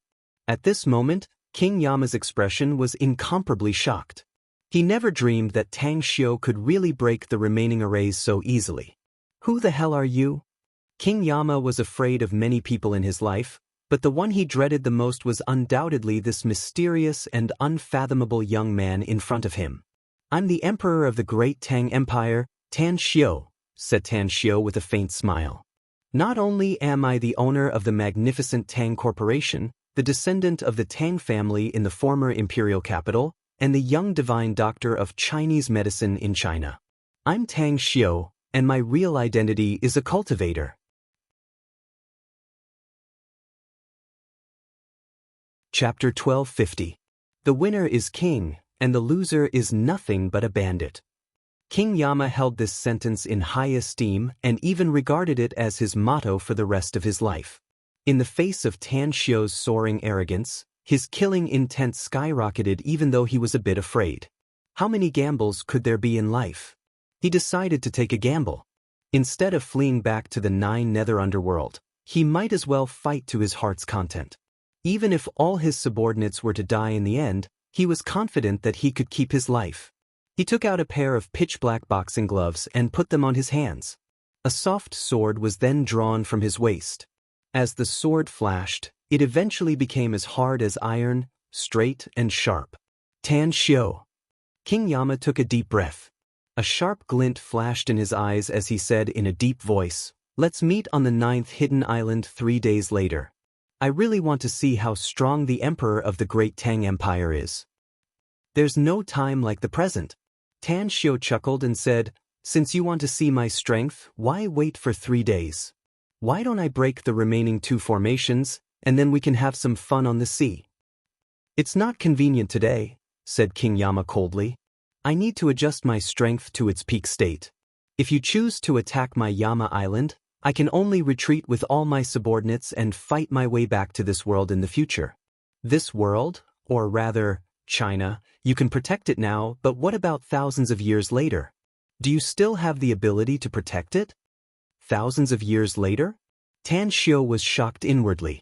He understood that King Yama's words made sense. He would leave Earth in 2 years and go to the immortal world to fight.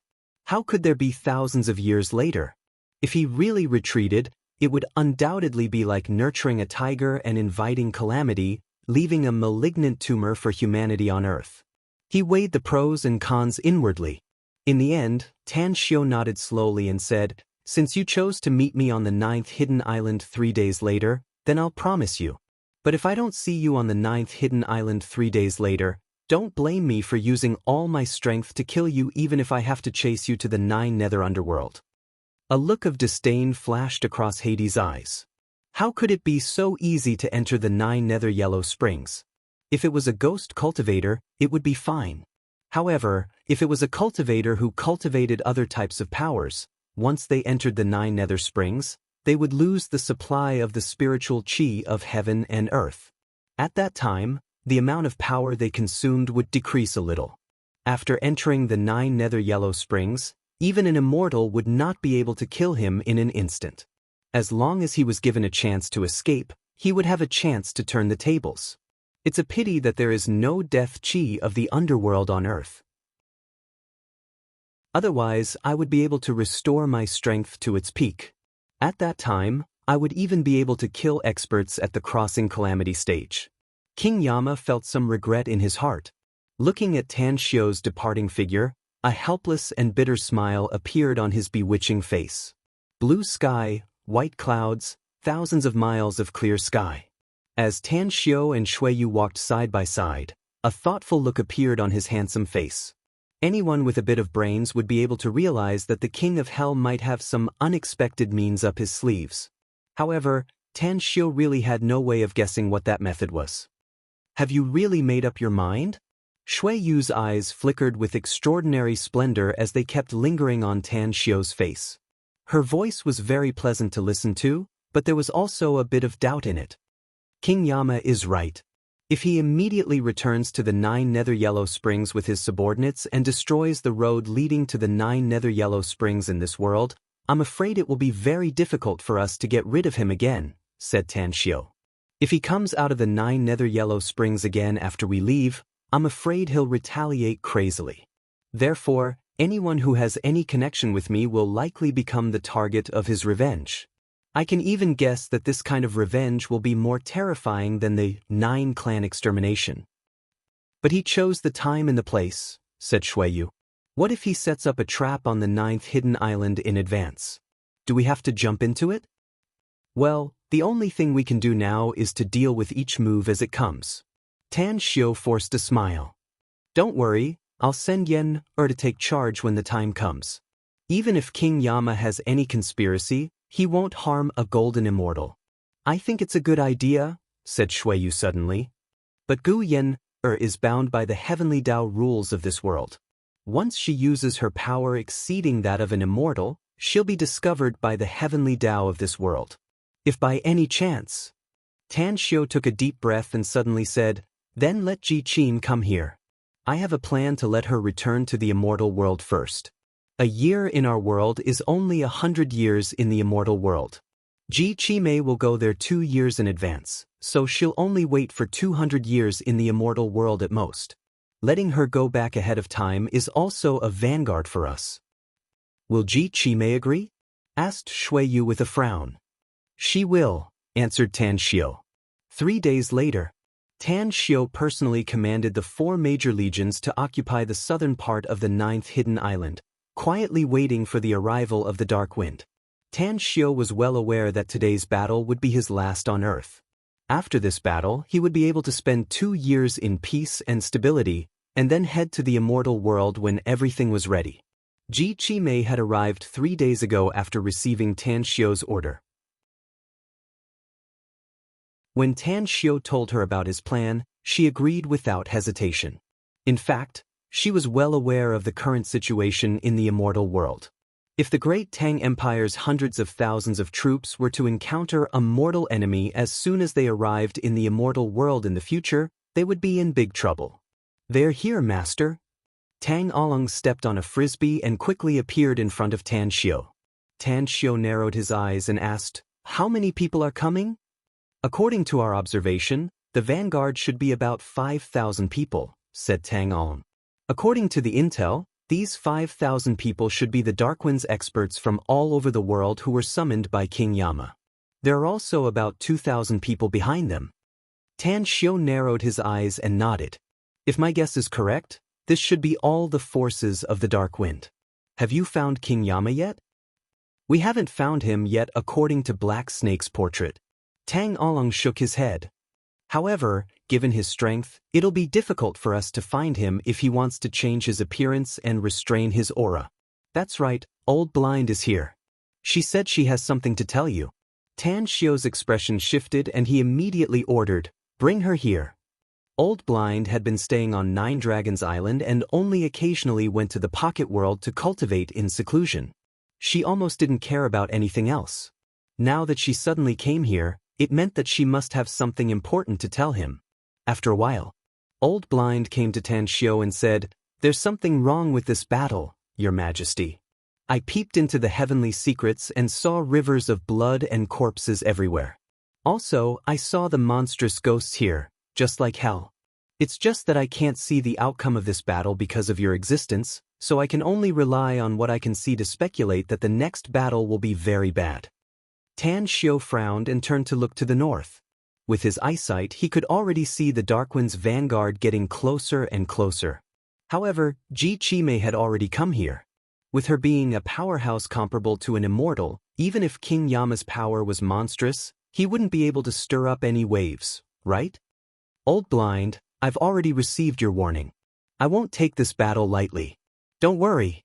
Tan Xiao was silent for a while before he nodded with a solemn expression. How about I deal with the 5,000 vanguard soldiers? Old Blind nodded.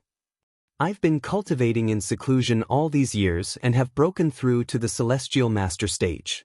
I'm only a step away from the Divine Master stage. I want to see what level my strength has reached now. Tan Xiao thought for a while and nodded. Since you're willing to take action, then let's exercise our muscles and bones. You'll have the chance to fight when we get to the immortal world. Old Blind let out a faint smile and her figure instantly flew to the north of the 9th hidden island. In nearly the blink of an eye, she had already appeared in front of the 5,000 Darkwind experts. She chanted an incantation that was filled with the vicissitudes of life and experience, and a transparent blade beam instantly swept toward the 5,000 people. Puff, puff, puff. With just one strike, only a dozen of the Darkwind's 5,000 vanguard soldiers soared into the sky from the crowd and escaped the violent strike. Even though the rest tried their best to evade, they were still slashed at the waist and directly obliterated. She's so strong. Everyone present was amazed by the slash. Such power and violence were simply overwhelming. Despite being very strong, Shuiyu still didn't dare to say that she could achieve such a feat. God damn it. King Yama, who was shrouded in a black robe, soared into the sky from the rear. He waved the staff in his hand and roared angrily, I didn't expect you to turn out to be a bunch of despicable villains, Tan Xiao. We haven't even arrived at the 9th hidden island yet your men have already killed my men. You're simply shameless. Tan Xiao soared into the sky and sneered. Your men have arrived, which means the war has already begun. In such a situation, it's either you die or I die. Don't tell me you want to have a cup of tea and chat with me after you arrived. King Yama glared at Tan Xiao and cast an incantation. Black smoke immediately rose around the 9th hidden island. In just a few breaths, the entire island was shrouded in black mist. If that's the case, then let's kill them all. Your great Tang Empire may have a large army of cultivators, but I'm not a pushover either. Kill them all. Let's see how many ghouls you can kill and how heavy your losses will be. King Yama roared angrily and waved the staff in his hand even faster. Tan Xiao's expression changed. He could keenly sense that the surrounding temperature had dropped by more than 10 degrees in just a short moment, and he could even smell the scent of ghouls. Chapter 1251. What? This portal really can lead to a new world. This place. Damn God. The air here is so wonderful, and this world is so beautiful. What am I seeing? Every single life, every single human body with flesh and blood. Is this the ranch of us vengeful spirits? Is this food really prepared for us? Human realm. This is actually the human realm. We've finally rushed out of that damned 9 nether springs. Brothers, occupy this world and destroy the damned humans. As long as we can draw the death energy of the 9 nether springs to this world, this will be our paradise. A few hundred years? A few thousand years? We've finally come out of the 9 nether springs. I want to kill. I really, really want to kill. Comrades, let's hunt for blood. There are countless lives here waiting for us to devour. I like this place and I like killing. I want to build my own ghost realm here. Kill them. Plumes of black smoke continuously rose from the ground.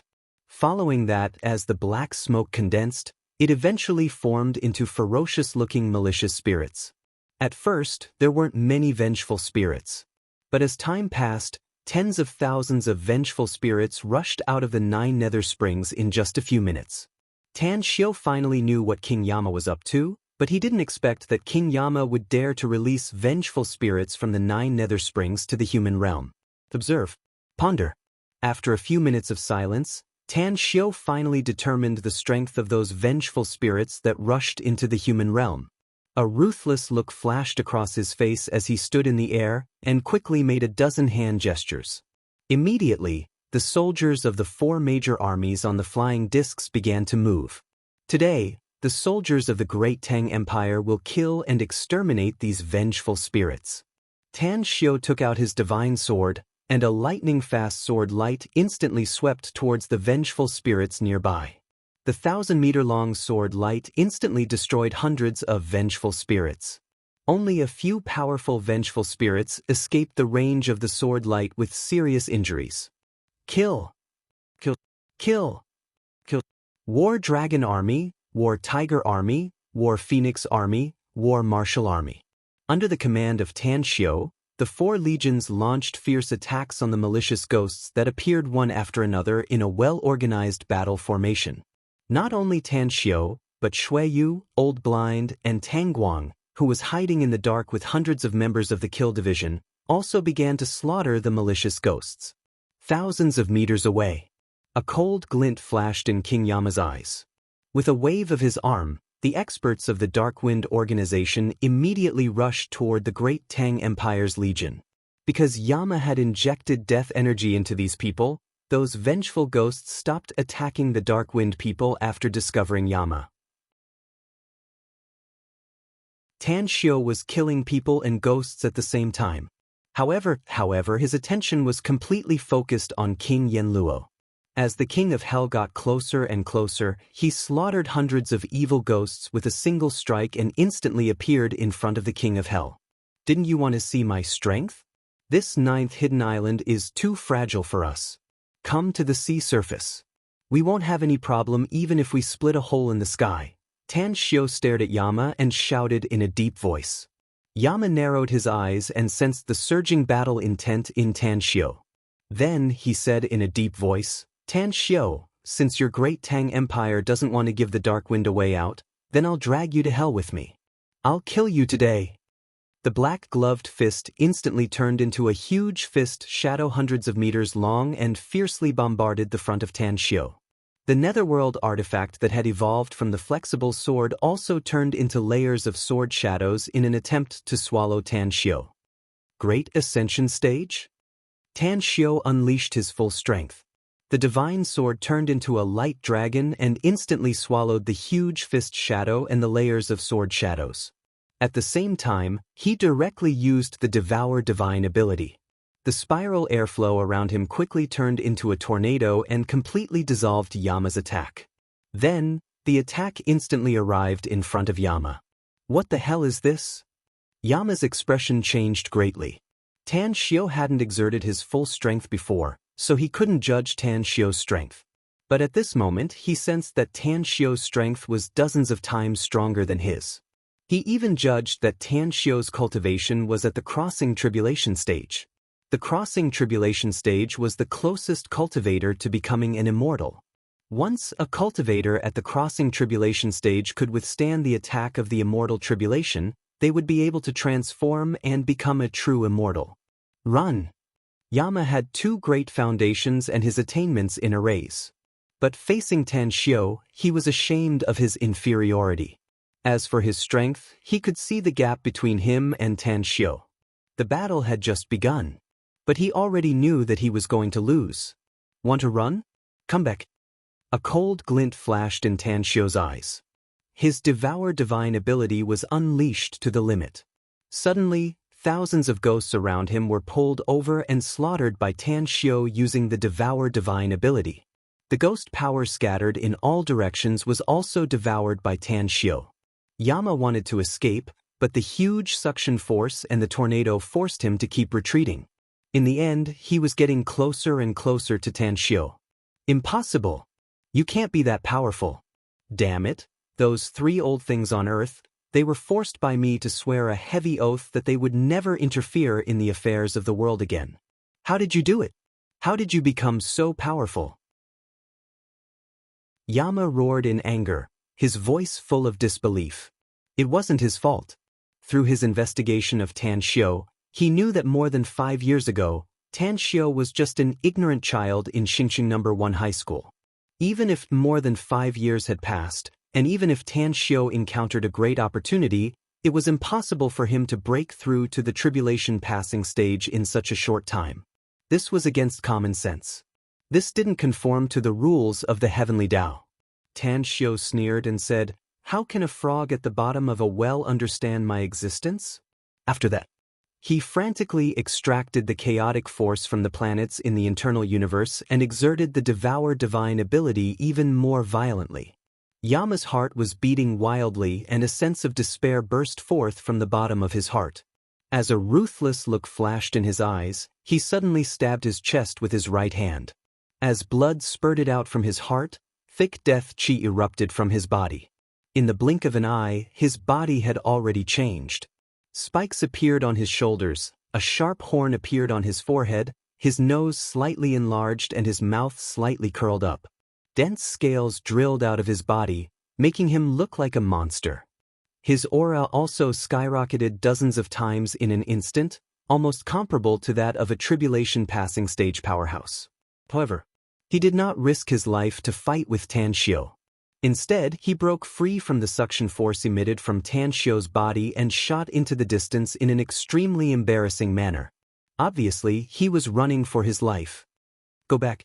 An old figure appeared out of thin air and instantly blocked Yama's way. A swift and fierce kick directly landed on his face. As Yama's body flew backward, a divine sword pierced through his heart from the back. How is this possible?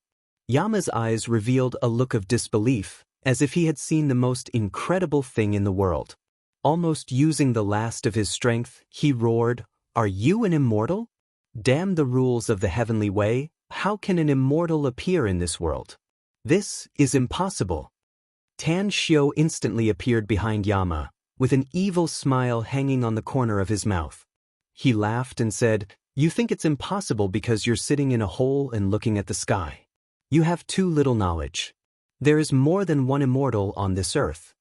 After that, his fist landed on King Yama's head, killing him instantly. Suddenly, rolling thunder rumbled and dark clouds surged from all directions in the sky. Lightning flashed in the thick dark clouds and illuminated the whole world. Ji Qimei's old face revealed a bit of reluctance. She knelt on one knee in the void and placed her right fist on her left chest. Then she said in a deep voice, "As the great Tang Empire's vanguard, this subordinate will first go to the immortal world to investigate the situation. Your Majesty will meet again in the immortal world 100 years later." A complicated expression appeared on Tan Xiao's face as he slowly said, "This trip will be fraught with dangers, so safety is the most important. Take care, Ji Qimei." "Take care, Your Majesty." Ji Qimei nodded heavily. Then, an immortal sword appeared in her hand out of thin air. She waved her arm and a sword beam instantly cut through the sky. It tore a crack in the sky and then quickly plunged into the crack. It was very dangerous. Tan Xiao's heart was as clear as a mirror. He knew very well that Ji Qimei would not appear in the receiving immortal pond when she returned to the immortal world. Instead, she would randomly appear anywhere in the immortal world. She might even appear in some dangerous places in the immortal world. After a while, the crack in the sky disappeared. Then, an invisible energy swept over Tan Xiao and everyone on the battlefield below. Finally, a bolt of lightning struck down. The target was neither Tan Xiao nor the soldiers of the Great Tang Empire, but the tens of thousands of vengeful ghosts that came out from the 9 nether underworld. It was as though the end of the world had arrived. Tens of thousands of vengeful ghosts wailed and turned into black smoke before finally dissipating between heaven and earth. At this moment, Ji Qimei's roar resounded. Immediately afterward, a red light suddenly erupted from the direction of Yama Island and the entire island disappeared under a terrifying aura. He knew that it was Ji Qimei who destroyed Yama Island before she left. She also destroyed the array on Yama Island. It was precisely because of this that the portal to the human world and the 9 nether underworld was also destroyed. He slightly bowed his head. Tan Xiao looked down and immediately shouted, "Soldiers of the Great Tang Empire, heed my order. Annihilate all the members of the Dark Wind. Kill." The soldiers of the 4 major legions once again slaughtered the few remaining members of the Dark Wind.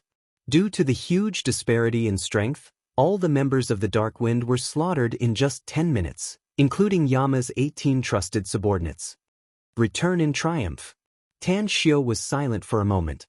He glanced at the 9th hidden island, which had been mostly destroyed, and then shouted in a deep voice. Chapter 1252. Time flew by and years passed by in a flash. In the blink of an eye, 2 years had passed in a hurry. The great Tang Empire, which had once set off a wave of terror on Earth, had destroyed the top 3 organizations in the world, destroyed House Dolan, and annihilated the Darkwind organization, had completely disappeared from everyone's world.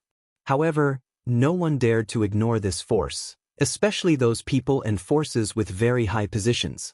They all chose to lie dormant in secret, quietly waiting for the next eruption of the great Tang Empire.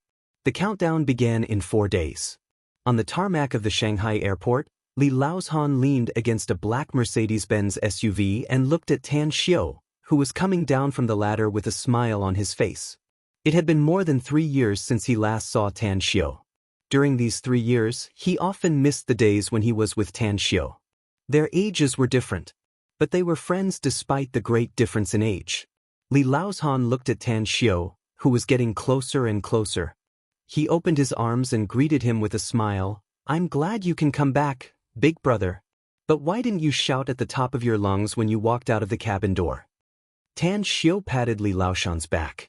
After letting go of his hand, he said with a smile, "What did I shout for? Don't tell me you want to shout, 'I Hu Hansen am back'? Pa. Old brother Fatty, your tonnage is even higher than before." Li Laozhan blushed with shame and rolled his eyes at Tan Xiao. He snappily scolded with a smile, "You're really touching my sore spot, brat. However, I was really overjoyed when I received your call yesterday. You heartless little brat, you finally remembered this old brother of yours. Tell me, you won't leave again after coming back this time, right?" Tan Xiao put away his smile and said, "I'll be back today and leave the day after tomorrow. This should be the last time we brothers see each other." "What do you mean?"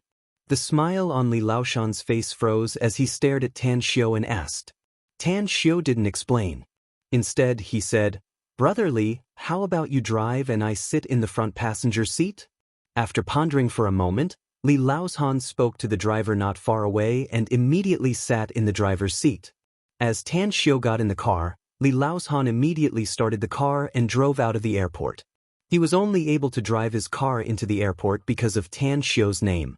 After the car drove out of the airport, Li Laozhan said with all seriousness, "Brother Tang, I know your character very well. You absolutely won't talk nonsense for no reason.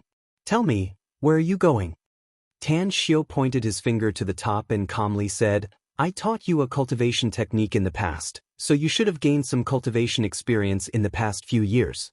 People strive for higher places, and water flows to lower places.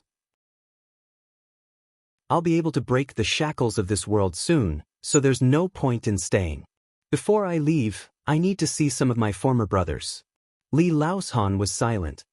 He had indeed stepped into the ranks of cultivators and could be regarded as a cultivator. After all, he also had the strength of a foundation establishment stage cultivator after several years of cultivation. He knew that Tan Xiao was about to ascend to become an immortal. But when he thought about his own cultivation aptitude, he knew that it was impossible for him to cultivate to that level and ascend to become an immortal. It was impossible for him to go to the immortal world to see Tan Xiao. At this moment, perhaps, as Tan Xiao said, this would be the last time the 2 brothers would see each other in their lives. Evening. The 2 of them got drunk in the Paradise Manor. As Li Laozhan was carried away by his bodyguards to rest, Tan Xiao didn't deliberately force out the alcohol in his body. He took a comfortable bath and washed away the reluctance in his body. Then he changed his clothes and drove back to the Blue Star Villa complex. At this moment, inside Tan Xiao's villa in the Blue Star Villa complex, a group of young people gathered together. Some of them didn't know each other, but some were very familiar with each other. But because of their relationship with Tan Xiao, their communication was very harmonious. Why hasn't eldest brother come back yet? The food sent by the everlasting feast hall will be cold soon. Long Zhenglin raised his hand to touch his bald head. His burly body stood at the door and his eyes kept sweeping outside.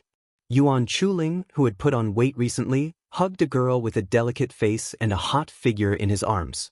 He extinguished the cigarette in his hand and smilingly said, Long Zhenglin, eldest brother said he'll come back, so he'll definitely come back.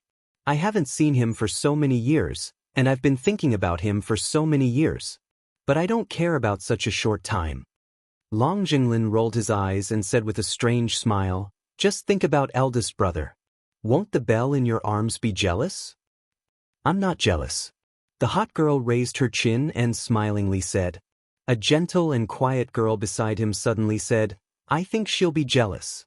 Some men care more about their brothers than they care about women. I'm quite jealous. Ha! Everyone in the room suddenly burst into laughter. At this time, aside from Long Zhenglin, Yuan Zhengxian and Yu Kai, there were also Hu Qingsong, Zhao Liang, Xue Chao, Long Zhengyu, Ji Mu, Bai Tao, Huang Su, Fei Shan, Qin Xiaoyang, and some others in the living room. Aside from these big men, there were also 6 girls, female companions brought by some of them.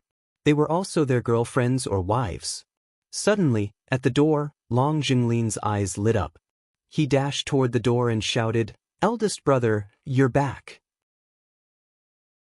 Just as Tan Xiu entered the courtyard, he saw Long Zhenglin dashing toward him. He smiled and opened his arms to give him a big hug. After letting go, he saw his former brothers rushing out of the villa's entrance. They were laughing and frolicking.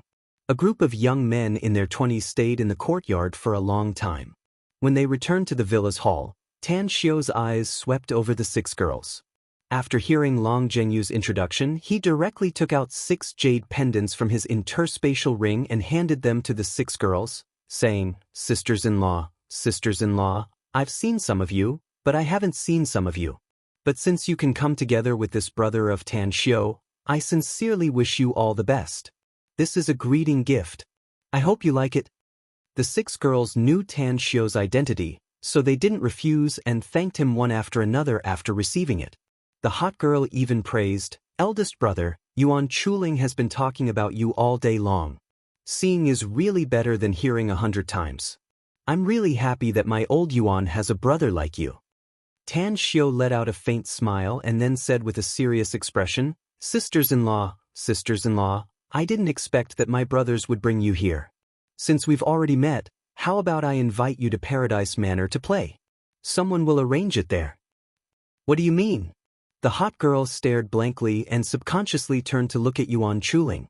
At this moment, the dozens of young men in the room also looked confused and looked at Tan Xiu with puzzlement. They knew Tan Xiu and could naturally understand Tan Xiu's meaning. He wanted these women to leave. What are you doing, eldest brother? Asked Yuan Chuling with a frown. Tan Xiu ignored Yuan Chuling and smilingly looked at the door instead, saying, Tang 28, send someone to prepare a car and send them to the Paradise Club. Do remember to tell the general manager there to entertain them with good food and drinks and try to satisfy any of their requests. Understood. Tang 28 flashed in from the door and looked at the 6 girls, saying, Please, everyone. Finally, the 6 girls followed Tang 28 and left. Tan Xiu turned his head and glanced at everyone's face. He then shouted, Someone, move the dining table out of the dining room. Immediately, 4 teenagers around 12 or 13 years old appeared from the door. After they rushed into the dining room, they quickly moved the dining table and chairs to the living room. The tea table that was originally placed in the living room was moved away, leaving only some sofas outside. Long Zhengyu frowned and asked with a puzzled expression, What's wrong with you, Tan Xiu? Tan Xiu didn't speak. He waved his hand and 10 boxes of God's nectar appeared on the dining table.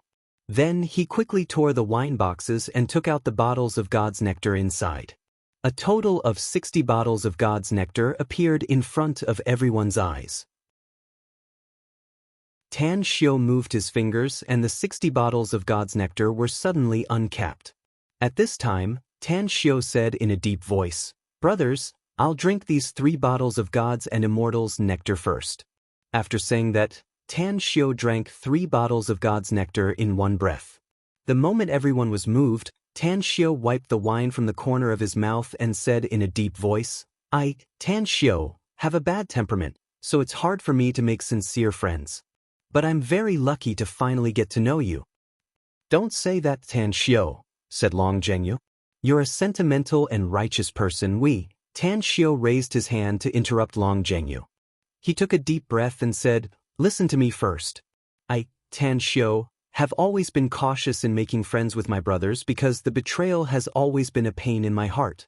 But I recognize you from the bottom of my heart. You are Tan Xiu's brothers.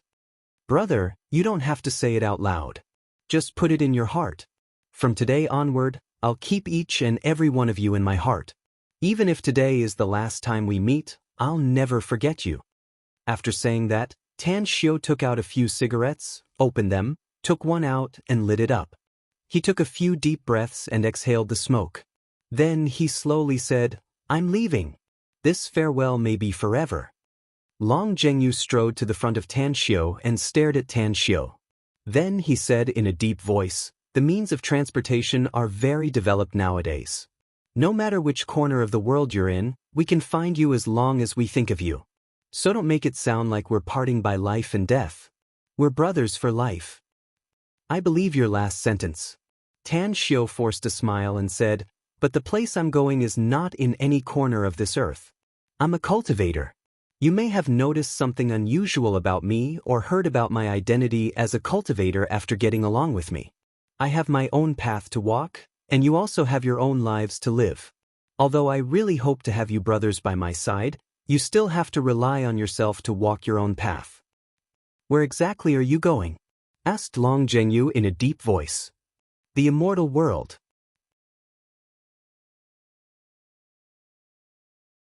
Chapter 1253. Tan Xiu seriously said, don't think that fairy tales are deceiving. Many of them are actually true. Even if it's groundless, there will always be some clues. The place I'm going to is the immortal world, a world that looks very beautiful on the surface, but is actually more cruel than hell. Long Zhenglin came over and asked in disbelief, the immortal world really exists? How is that possible? I've never heard of the existence of real immortals. It's true, said Tan Xiu. For a moment, everyone fell into silence.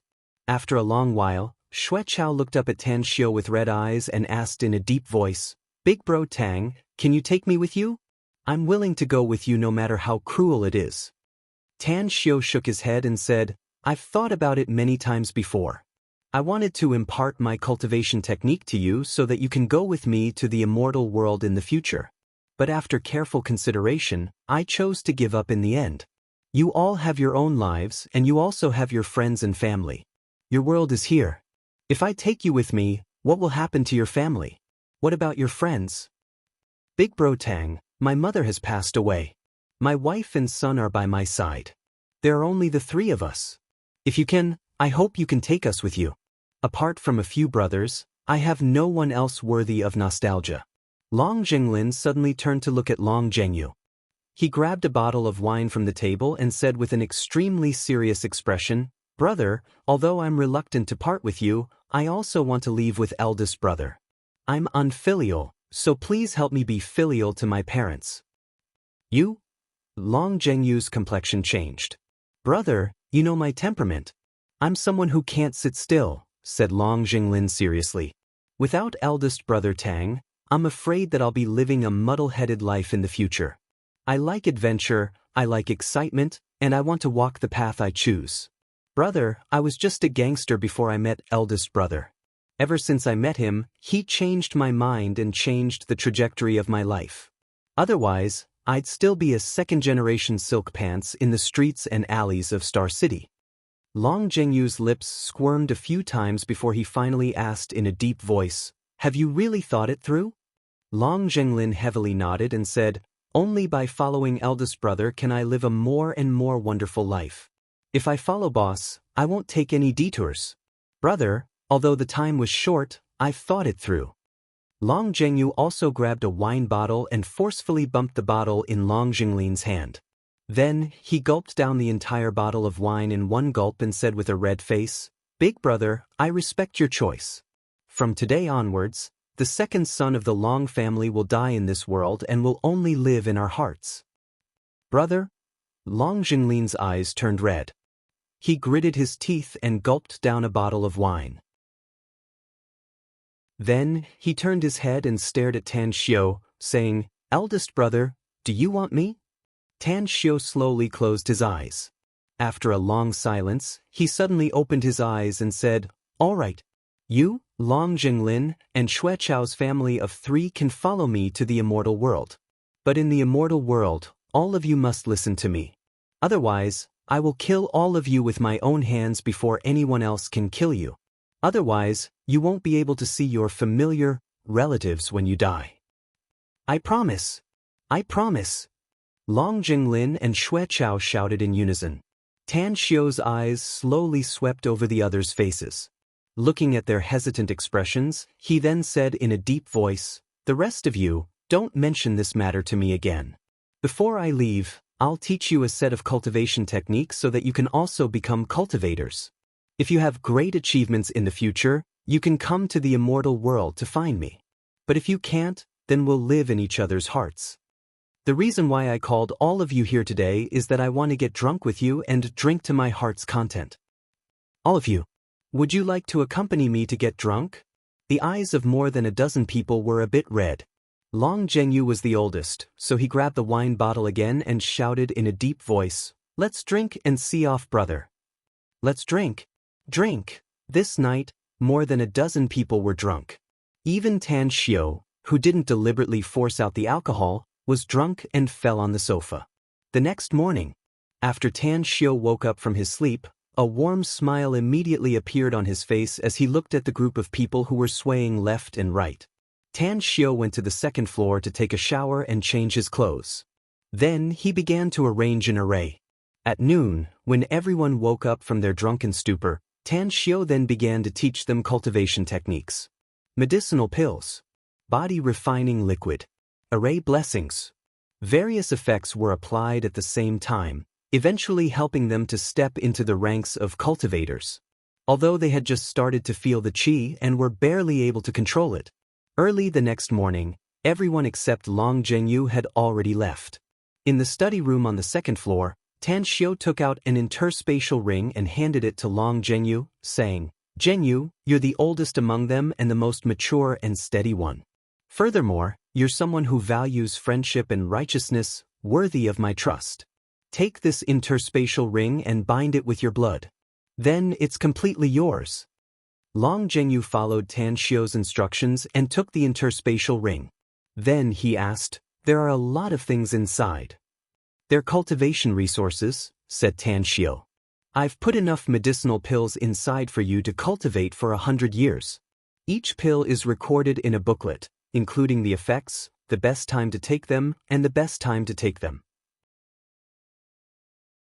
Additionally, I've also put 4 books inside. One is an ancient book on arrays, one on alchemy, one on refining, and the last one is a record of resources. You'll have these things together after I leave. Pay more attention to them and help them.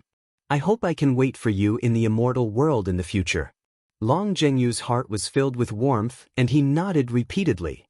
"I, Long Zhengyu, swear that I'll never take these things for myself, nor will I leave them alone. Trust me, I'll do my best in the future to take them to the immortal world to find you." Tan Xiu patted his shoulder and said, "Remember my words. If you want to cultivate to a very high level, you'll need a huge amount of cultivation resources to assist you. There are 2 islands in the South China Sea. You'll take your confidants there later. One of them is for breeding fierce beasts, while the other is for planting medicinal herbs. Don't open the island for breeding fierce beasts before you break through to the golden core stage. But you can rest assured about the island for planting medicinal herbs. Also, you'll need a lot of money as your backing if you want to have resources and cultivate faster. I'll give each of them 2% of the magnificent Tang Corporation's shares and give you 20% of the shares. Someone will find you later and sign the contract with you. There are a lot of contracts you need to sign, but you'll know about it later." You're very familiar with Nine Dragons Island, so I hope you can take it as your base camp.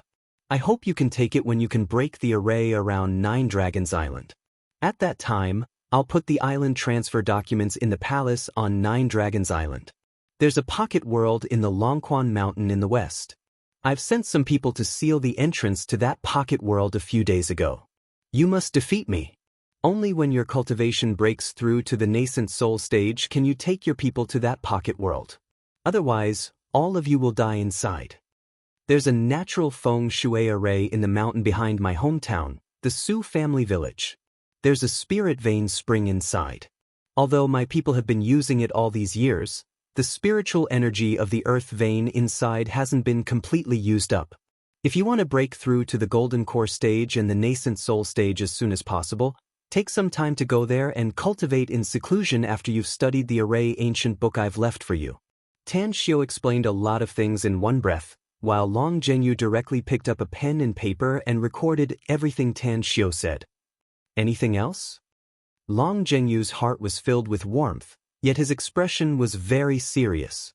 Tan Xiu took out a cigarette and lit it.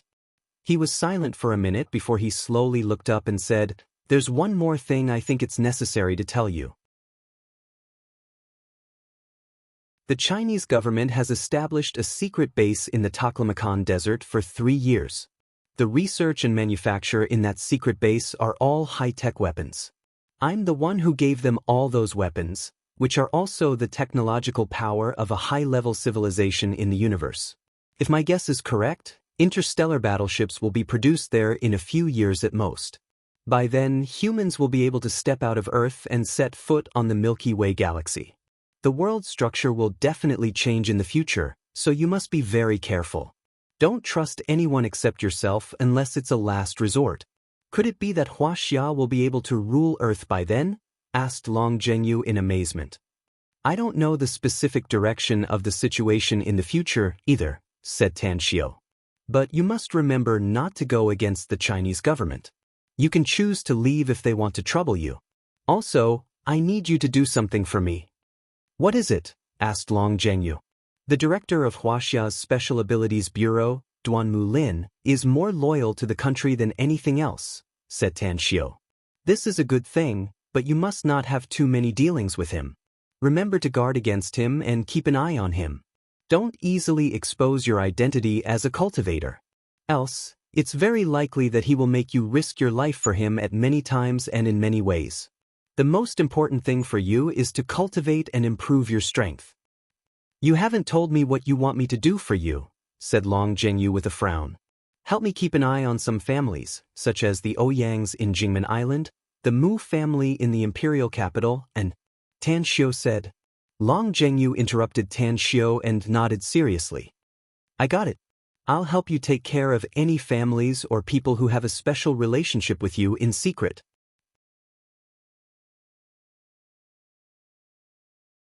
Chapter 1254. Tan Xiu patted Long Zhenyu's shoulder. After taking a deep puff of the cigarette, he exhaled the smoke and said, I mean, if someone wants to deal with you, even if it's Duanmu Lin, you can find 2 people. They will definitely help you. This is the last card I've left for you. Long Zhenyu's expression moved and hurriedly asked. Miao Weneng, Xiaomingzhen, said Tan Xiu. Long Zhenyu nodded heavily and said, I'll remember your words. Tan Xiu lit a cigarette and then got up, saying, Take care, brother. I've arranged a concealment array in this study room. If you can find it and open it, there are a lot of things I have to tell you, including the distribution of the magnificent Tang Corporation's shares, the ownership of my everlasting feast hall, and, in short, a lot. I'll hand these over to you later. I'll never fail my mission. Long Zhenyu nodded and hugged Tan Xiu again. Then he turned around and left. Tan Xiu's figure flashed and blocked Long Zhenyu's figure. With his back facing him, he said, This villa is yours from now on. The documents have been handled in advance and are in this study room. You just need to sign them. You gave me the King's View building in Southgate Town. Now, this brother can give you everything in these documents. I'm leaving. After a long time, Long Zhenyu was still staring at the door where Tan Xiu disappeared. Finally, he sighed faintly and turned around to glance around. Finally, he came to the desk and picked up the dozens of folders on it. Southgate Town. Imperial Capital, Tang family's ancestral residence. Blue Star Villa Complex. Star City's walled hill village estate. Long Zhengyu quietly read the dozens of folders. His eyes turned red and sparkling with tears. Only at this moment did he realize how much Tan Xiu valued him and how much he trusted him. My life. You've saved it. I'm this person. I'll be your brother forever. Long Zhengyu took a deep breath. Just as he was about to turn around and walk out of the study, he suddenly noticed a video recorder in the corner of the wall. Moreover, the video recorder was still in its active state. After a while, only then did Long Zhengyu realize that everything Tang Xiu had told him before had been recorded. Tan Xiu? Brother, I understand. Long Zhengyu walked to the window and looked at the world outside, where Tan Xiu had long disappeared, and muttered to himself. On an island in the South China Sea. A total of 215,400 people stood up straight, their gazes fixed on the dark sky. Rolling thunder, thick dark clouds, and bolts of lightning made this part of the world seem like the end of the world. As Tan Xiu and Gu Yan hovered in the air and slowly lowered their heads, Tan Xiu took a deep breath and said, Yan, let's find the remaining zodiac jade carvings. Once all the 12 zodiac jade carvings are gathered, I can activate the array and send us all to the immortal world. Before we leave, we need to see 3 people, said Gu Yan. Tan Xiu's expression shifted. He recalled the time when he was in Japan and the 3 spiritual consciousnesses that came from all over the world. Immediately, his gaze shifted to the northwest. However, the first thing that appeared in front of Tan Xiu, Gu Yan, and more than 200,000 people of the great Tang Empire were 9 beautiful women in white dresses flying in the air.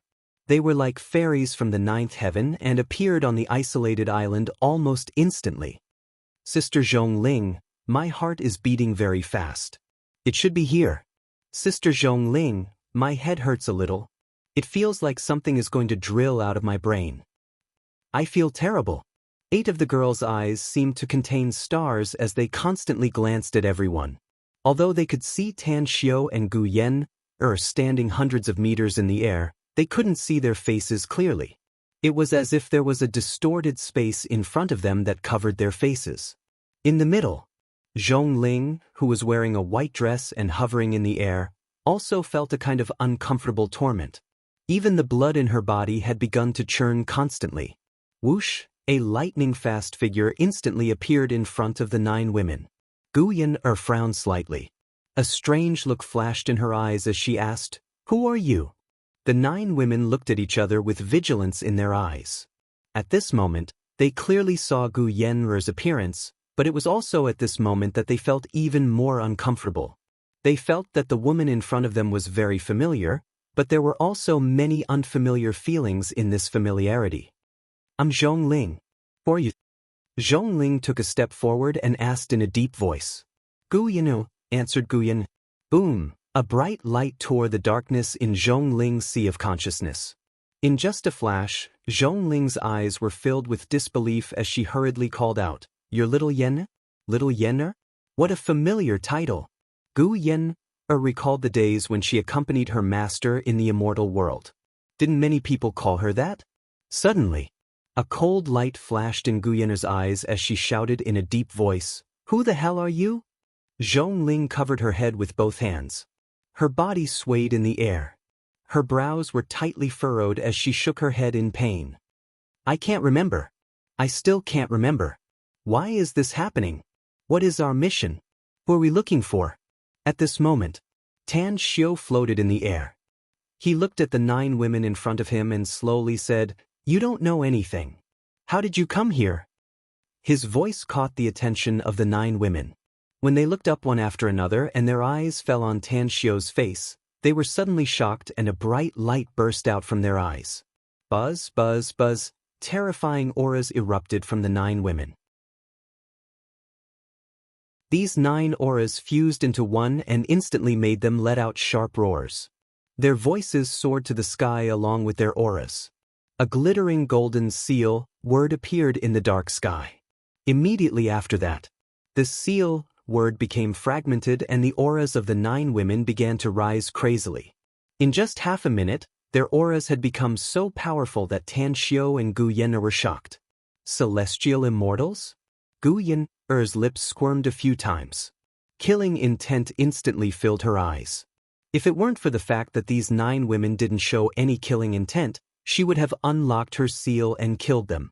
Tan Xiao stared blankly at the 9 women with disbelief in his eyes. His lips were slightly parted and his voice was a bit trembling as it passed into the 9 women's ears. Immortal sealing restriction? Sealing the immortal soul and destroying the 5 senses and 5 senses for reincarnation and following the heavens mandate. Could it be the rebirth restriction among the immortal sealing restriction? Gu Yan turned her head and asked, "What's this immortal sealing restriction, master? What's the rebirth restriction?" Tan Xiao took a deep breath and looked at the 9 women in front of him with a complicated expression. He slowly said, "The immortal sealing restriction is a forbidden technique I created. It's a type of secret divine technique. Only under certain special circumstances would someone use this forbidden technique, because once it was used, it would cause great harm to oneself. As for the rebirth restriction, it's the most harmful one among the immortal sealing restrictions. After using it, you can indeed find the person who has placed the restriction on them and then follow the trajectory of their life to the place where they are. Let me give you an example. If the other party is an immortal at the golden immortal stage, their cultivation will definitely drop by 3 levels once they use the rebirth restriction. No matter how they cultivate in the future, they won't be able to advance even half a step." "You mean they were once perfected golden immortals?" asked Gu Yan in amazement. "If they really used the rebirth restriction of the immortal sealing restriction, I'm afraid they were once perfected golden immortals given their current celestial immortal cultivation." Tan Xiao forced a smile. In the sky, tribulation clouds surged, lightning flashed, and thunder rumbled. The moment Tang Xiao's voice faded away, the 9 women, including Zhongling, finally stopped trembling. 2 lines of tears rolled down their cheeks as they knelt in the air and wept at Tang Xiao under the watchful eyes of the public. Tan Xiao was stunned. Master? Countless people used to call him that because he used to have hundreds of thousands of attendants. Most of them were golden immortals, but there were also hundreds of them who were perfected golden immortals. Could it be? Are they the 9 among those hundreds of people? Zhongling wept and whimpered, "I'm Xianling, master. She used to be your personal maid." Xianling? Tan Xiao's body trembled and he instantly dashed to Zhongling. After pulling her up, he carefully observed her face. Although her appearance had changed, Tan Xiao could see the familiar look in her eyes when she looked at him. That's right, it was Zhongling, the maid who had followed him for thousands of years and served him. Tan Xiao's lips squirmed a few times and his heart was secretly sour. He used to have a large number of maids, but only 9 of them were perfected golden immortals. The reason why they could become perfected golden immortals was partly because of his guidance and teaching, and partly because Xue Qingsheng often gave them cultivation resources. Zhongling wept and whimpered, "Master, we heard that you failed to cross the tribulation and turned into ashes. We didn't believe it, so we found the ancient book of the immortal sealing restriction in the secret vault. Because you used a forbidden technique on me before, we came here. We didn't have the memory of the immortal world before, so we forgot who you are. Fortunately, we saw you and the seal in our bodies was broken, reminding us of the past. Master, we have been looking for you for a long time." Tan Xiao's body trembled slightly. He could imagine how much courage it took for the 9 women to make up their minds to use the immortal sealing restriction. Later, they would never be able to return to the perfected golden immortal realm, and they would never be able to become stronger. It was like an unbreakable curse that made them see the end of their future. "Are you worth it?" Tan Xiao's eyes swept across the faces of the 9 women and murmured.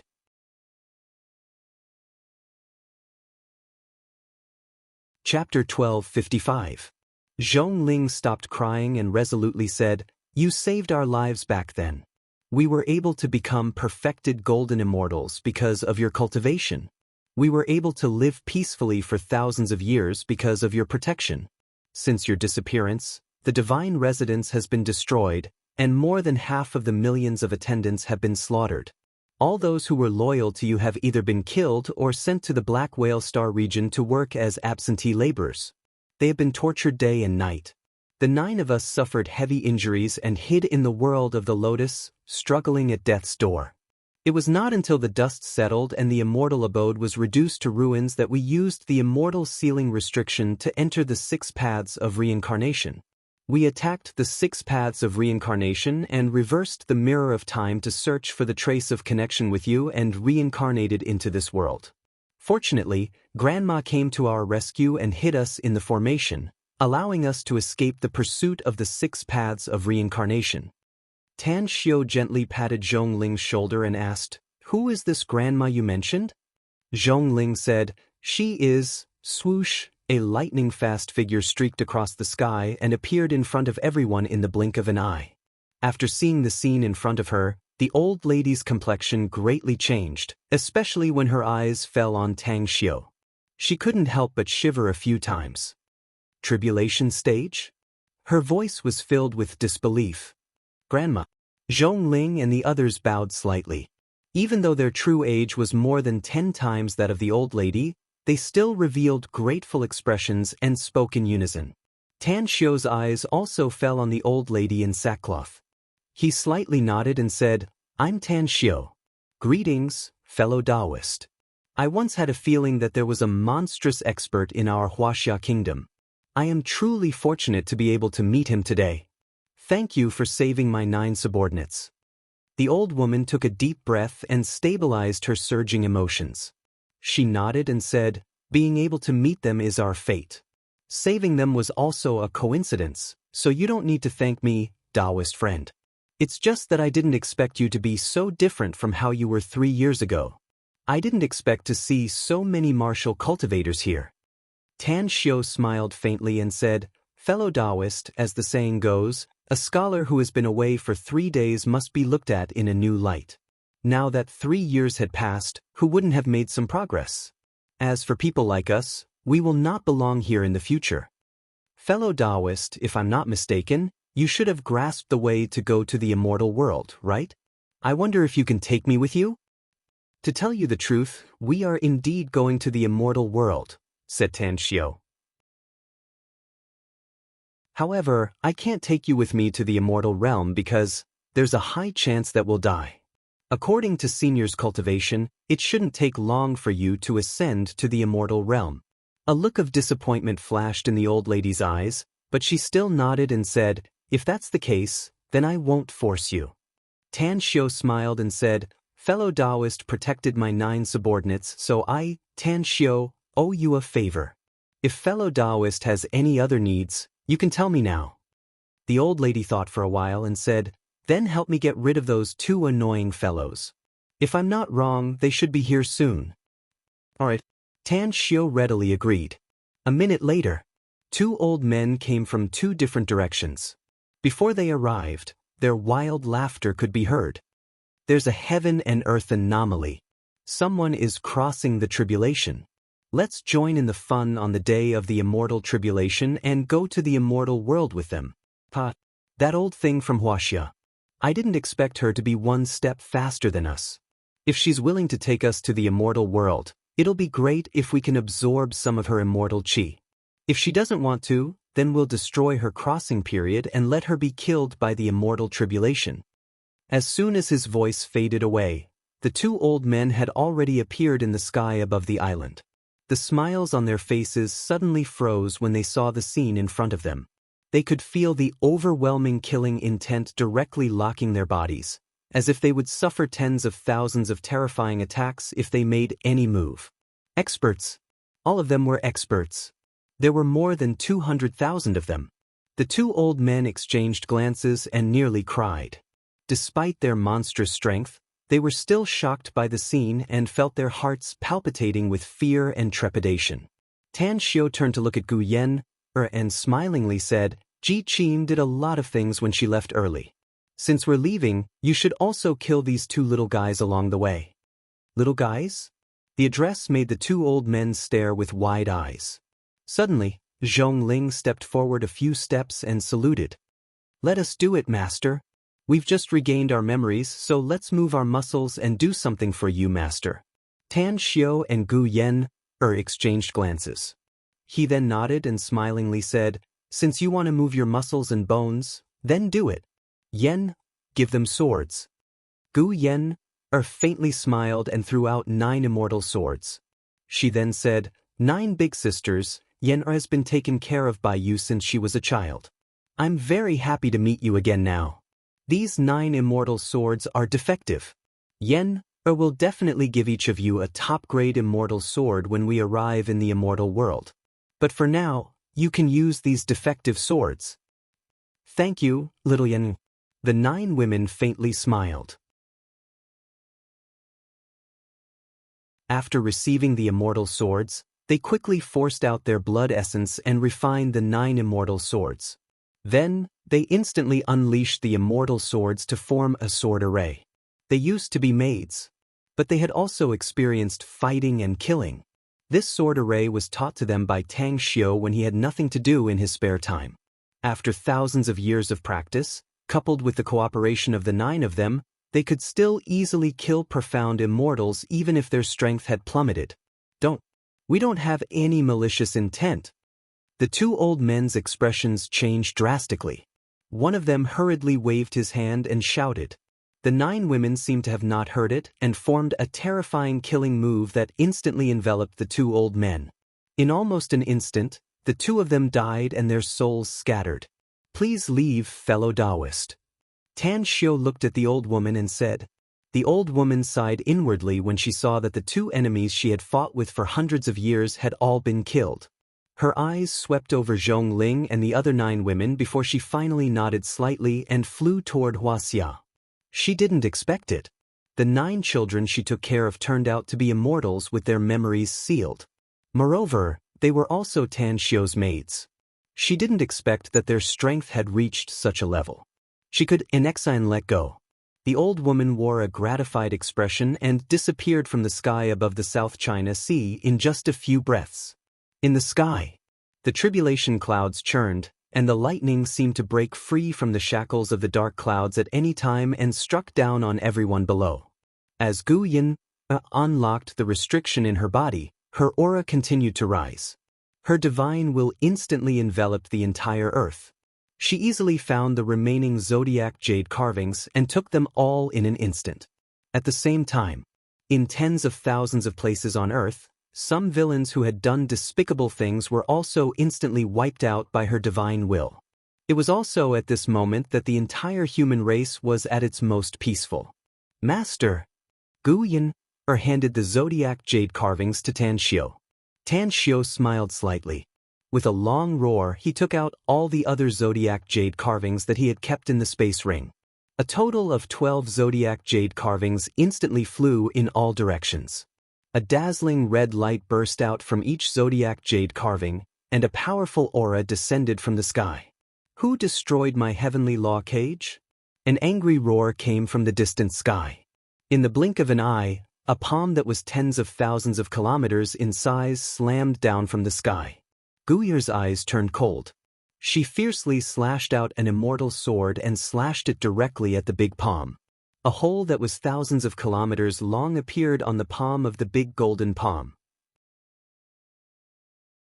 Immediately, blood poured down and was instantly sucked into the tens of thousands of jade bottles that Tan Xiu took out.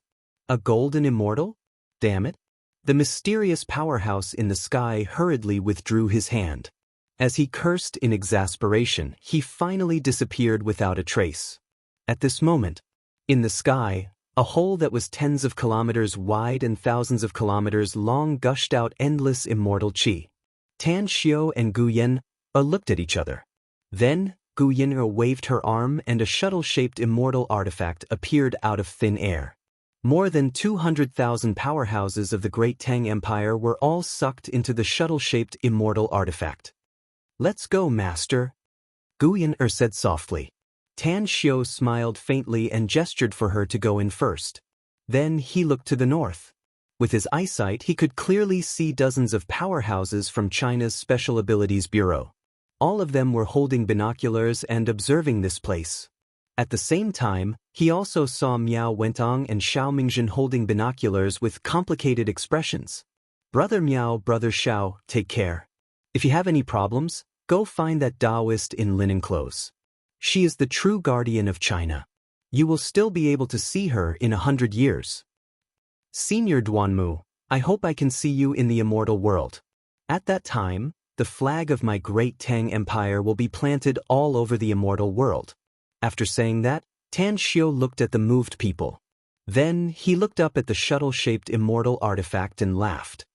What are you waiting for, Fire Qilin? Do you want to return to the immortal world with your own strength? Roar! A thunderous roar came from afar. In just a few breaths of time, the flaming Fire Qilin appeared in front of Tan Xiu.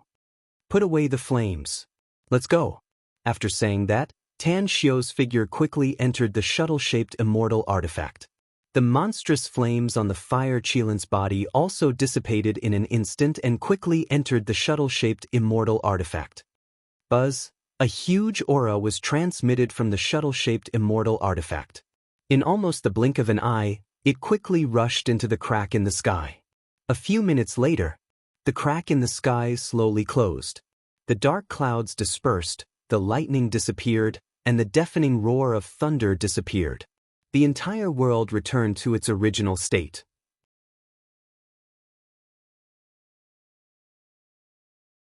Chapter 1256. Immortal World, Extraterritorial Milky Way. Lightning suddenly flashed and thunder rumbled in the dark world. Planets trembled slightly as airwaves formed tornadoes that passed through the planets and crushed tens of thousands of meteorites. A shuttle-shaped immortal artifact suddenly appeared out of thin air amidst the sudden burst of light. The 1,000-meter-long shuttle-shaped immortal artifact quietly floated near a planet and gradually dissipated along with the heaven and earth phenomenon.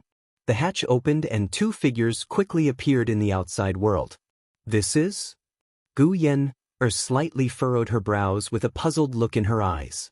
She had been fighting in the immortal world for thousands of years and had been to countless places, but she was sure that she had never been here before. Tan Xiu's expression was calm, but there was a complicated look in his eyes. He sensed the rich immortal qi in the surroundings and slowly said, "This is extraterritorial Milky Way." Extraterritorial Milky Way? How did we come to extraterritorial Milky Way? Gu Yina was surprised. You must know that the immortal world is boundless and extraterritorial Milky Way is very far from where we used to live. Even I have never been to such a faraway place. If we can't find a teleportation immortal array, it'll probably take us thousands of years to reach the immortal Lyceum's territory by relying on the Skysoar shuttle. Tan Xiu looked around and said, "We really can't reach the immortal Lyceum's territory for the time being. Even if we do, we'll encounter many dangers along the way. We'll all die on the way if we're careless." "What should we do, Master?" Gu Yan'er forced a smile. "We can only take an unconventional path now," said Tan Xiu. "We'll find a place to stop and settle everyone, but we'll need to leave for a while." "Where are we going?" asked Gu Yan'er curiously. "I've been to extraterritorial Milky Way before and I know where there's a teleportation immortal array," said Tan Xiu. "But we'll need to pay a lot of immortal stones if we want to use it given our strength. That's why we're going to snatch the immortal stones from the nearby immortals. Of course, it'll be even better if we can get immortal crystals." "Robbery?" Gu Yan'er smiled bitterly. With the identity of her master, Tan Xiu, he was actually reduced to the point of robbing others. If those who knew her master's identity heard this, they would probably find it hard to believe. A few days later, the flying Apsara shuttle landed on a planet. This planet was very desolate, and not a single living thing could be seen on the entire planet. More than 200,000 people flew out from the Skysoar shuttles and set up camp there. Buzz, buzz, buzz. Whether it was the higher-ups of the Great Tang Empire, the soldiers of the 4 major legions, or the family members who came with them, all of them had a breakthrough in their cultivation after absorbing the immortal qi. After living on this planet for half a month, almost everyone had a breakthrough. Some people with excellent cultivation talent even had consecutive breakthroughs. It could be said that the overall strength of the Great Tang Empire had increased by at least a level in just half a month. During this half a month, Gu Yenner, who had the strength of a golden immortal, had arranged 4 layers of arrays on this planet. Each layer of arrays was closely connected, and no one could break this array and harm the people of the Great Tang Empire unless they were an immortal who had reached the golden immortal stage. Let's go! After arranging everything, Tan Xiu and Gu Yenner flew into the distance. The immortal world was vast and boundless, and the extraterritorial galaxy was also very vast. Even a perfected golden immortal would need 100 years to fly from one end of the extraterritorial galaxy to the other. In such a vast territory, there were countless forces, countless immortals, and tens of billions of mortals. 2 days later, the two of them met the first immortal in the immortal world. This immortal was wearing a white robe and had the appearance of a weak scholar. He was flying in a sorry state. His cultivation was only at the celestial immortal stage, but there were more than a dozen immortals in the 2 chariots behind him. Most of them were at the celestial immortal stage, and only the white-haired, white-bearded old man's surging aura proved that he was a low-stage profound immortal. Stop! Tan Xiu and Gu Yenner stood in front of the white-robed immortal. Yu Zhong was an immortal who lived in the coiling spiral immortal domain of the extraterritorial galaxy. His family was very powerful, but he was the illegitimate son of a deacon elder of that family. Because his father had gone to another immortal domain to handle some matters, his father's official wife made things difficult for him and sent people to get rid of him. However, just when he was in despair, he found that there was actually a powerhouse blocking his way. It made him feel like adding fuel to the fire, and his heart fell to the bottom at this moment. Senior, please spare my life.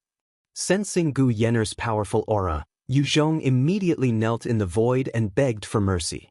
Tan Xiu glanced at Yu Zhong indifferently, and then his eyes fell on the 2 chariots that were getting closer and closer. As the chariots arrived, more than a dozen people on them floated down. The immortal world is really as cruel as it used to be. A bright smile appeared on Tan Xiu's handsome face. The old man in the lead narrowed his eyes and sized up Tan Xiu. Then, his eyes fell on Gu Yenner and said indifferently, "Thank you for helping us stop those damned people, 2 friends." "I'm not interested in the matters between you two," said Tan Xiu with a faint smile. "If you know what's good for you, hand over all your immortal stones and immortal crystals. I only want money, not blood." "Are you trying to rob us?" shouted the old man angrily. "Didn't you see the symbol on us?" asked Tan Xiu with a smile. "What's wrong? Don't tell me you guys have some great background?" The old man sneered. "This immortal domain is under the control of my Yu clan. Anyone who dares to provoke my Yu clan has already perished. Judging from your extraordinary bearing, you too shouldn't be from this immortal domain, so I advise you not to poke your nose into other people's business. Don't harbor any evil intentions, else you'll lose your life." Tan Xiu secretly shook his head. Although he had yet to break through to the immortal stage and was far from being a match for these people, he had Gu Yenner by his side, a golden immortal helper. The Yu clan? He had never heard of it before, so it must be a small clan in this immortal domain. Tan Xiu looked at Yu Zhong and curiously asked, "They're from the Yu clan. What about you? Who are you exactly? How did you provoke them?" Yu Zhong was afraid of Gu Yenner's strength, so he honestly told her about his life experience. Finally, he said with a bit of hatred, "It's not up to me to decide which family I'll be reincarnated in. I've been very low-key for the past 1,000 years and didn't even want to use the resources given by my father because I didn't want to take advantage of the Yu clan. However, the Yu clan still didn't want to let me go after my father left. 2 seniors, please save my life. I'm willing to give you all the wealth I have. Also, I'm willing to tell you a secret that will definitely be of great benefit to people like you who seek wealth." Tan Xiu's eyes lit up and he immediately smiled. "I think we can make this deal, Yenner." Whoosh! Gu Yenner's figure was as fast as lightning and appeared in front of the Yu clan's immortals in a flash. She instantly unleashed her immortal sword, and a swift and fierce sword move tore the sky and swept over the immortals. How is this possible? The eyes of the leading old man fiercely shrunk and disbelief burst out from his eyes. He was a profound immortal expert and was quite famous in this immortal domain. In the entire Yu clan, only the patriarch and the 6 deacons were stronger than him. However, the other party could kill him in one move and also kill all the men he brought. Such strength was at least at the golden immortal stage. Gu Yen'er sneered. She seemed to have returned to the days when she was bathed in blood and killing. There was no trace of pity in her eyes. She quickly took out the interspatial rings of the Yu clan's members and opened them to find a lot of things inside. "They're too poor, master." Gu Yen'er shook her head and finally transferred all the things into her interspatial ring. Then she said, "There are only 102,000 immortal stones and 4 immortal crystals. The other things are also trash. I'm afraid they can only be exchanged for a few 100,000 immortal stones at most." At the side, a strange expression appeared on Yu Zhong's face. There were so many immortal stones and immortal crystals, yet this woman said that the Yu clan was poor? Was she joking? However, Tan Xiu's next words almost made him collapse. They're indeed poor with so few immortal stones and immortal crystals. Tan Xiu chuckled. "I was just thinking about robbing this Yu clan, but I think it's better to forget about it now. They probably don't have much wealth." "You're right, master." Gu Yen'er smiled. "But even a small mosquito has meat for us now. How about I go there myself? I'm sure I can loot the Yu clan." Tan Xiu looked at Yu Zhong and asked, "Is the Yu clan far from here?" Yu Zhong's lips squirmed a few times and he forced a smile. "It's not too far. It's only half a month's journey from here to the planet where the Yu clan is located. Given this senior's cultivation level, I'm afraid he can reach there in a few days." Tan Xiu and Gu Yen'er glanced at each other and immediately said with a smile, "Since it's not too far, let's go to the Yu clan." "That's right, you hate the Yu clan a lot, don't you?" "I hate them very much."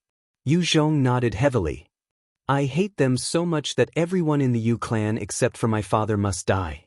Tan Xiu sighed inwardly. "This guy is not a good person at all." That's right. You just said that you'll tell me a secret if we help you kill these Yu clan members. Now, I want to know what secret you're going to tell me." "Little fellow, if I have no interest in the secret you tell me, nor can I gain much from it, then you will have to pay a terrible price. I'll tell you in advance that I'm proficient in a secret art that can extract the immortal soul of an immortal and then torture it for an indefinite period of time. I'm afraid even fiends will be afraid of my method of torturing the immortal soul."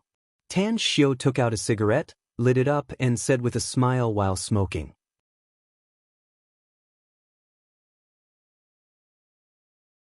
Chapter 1257. Looking at Tang Xiu's smiling expression, her heart fiercely twitched a few times. Even though he wasn't able to sense a strong aura from the young man before him, but even that expert that was at least at the mysterious immortal realm had to respectfully address him as master. Presumably, this young man was concealing his strength, and he was probably formidable to an unimaginable extent.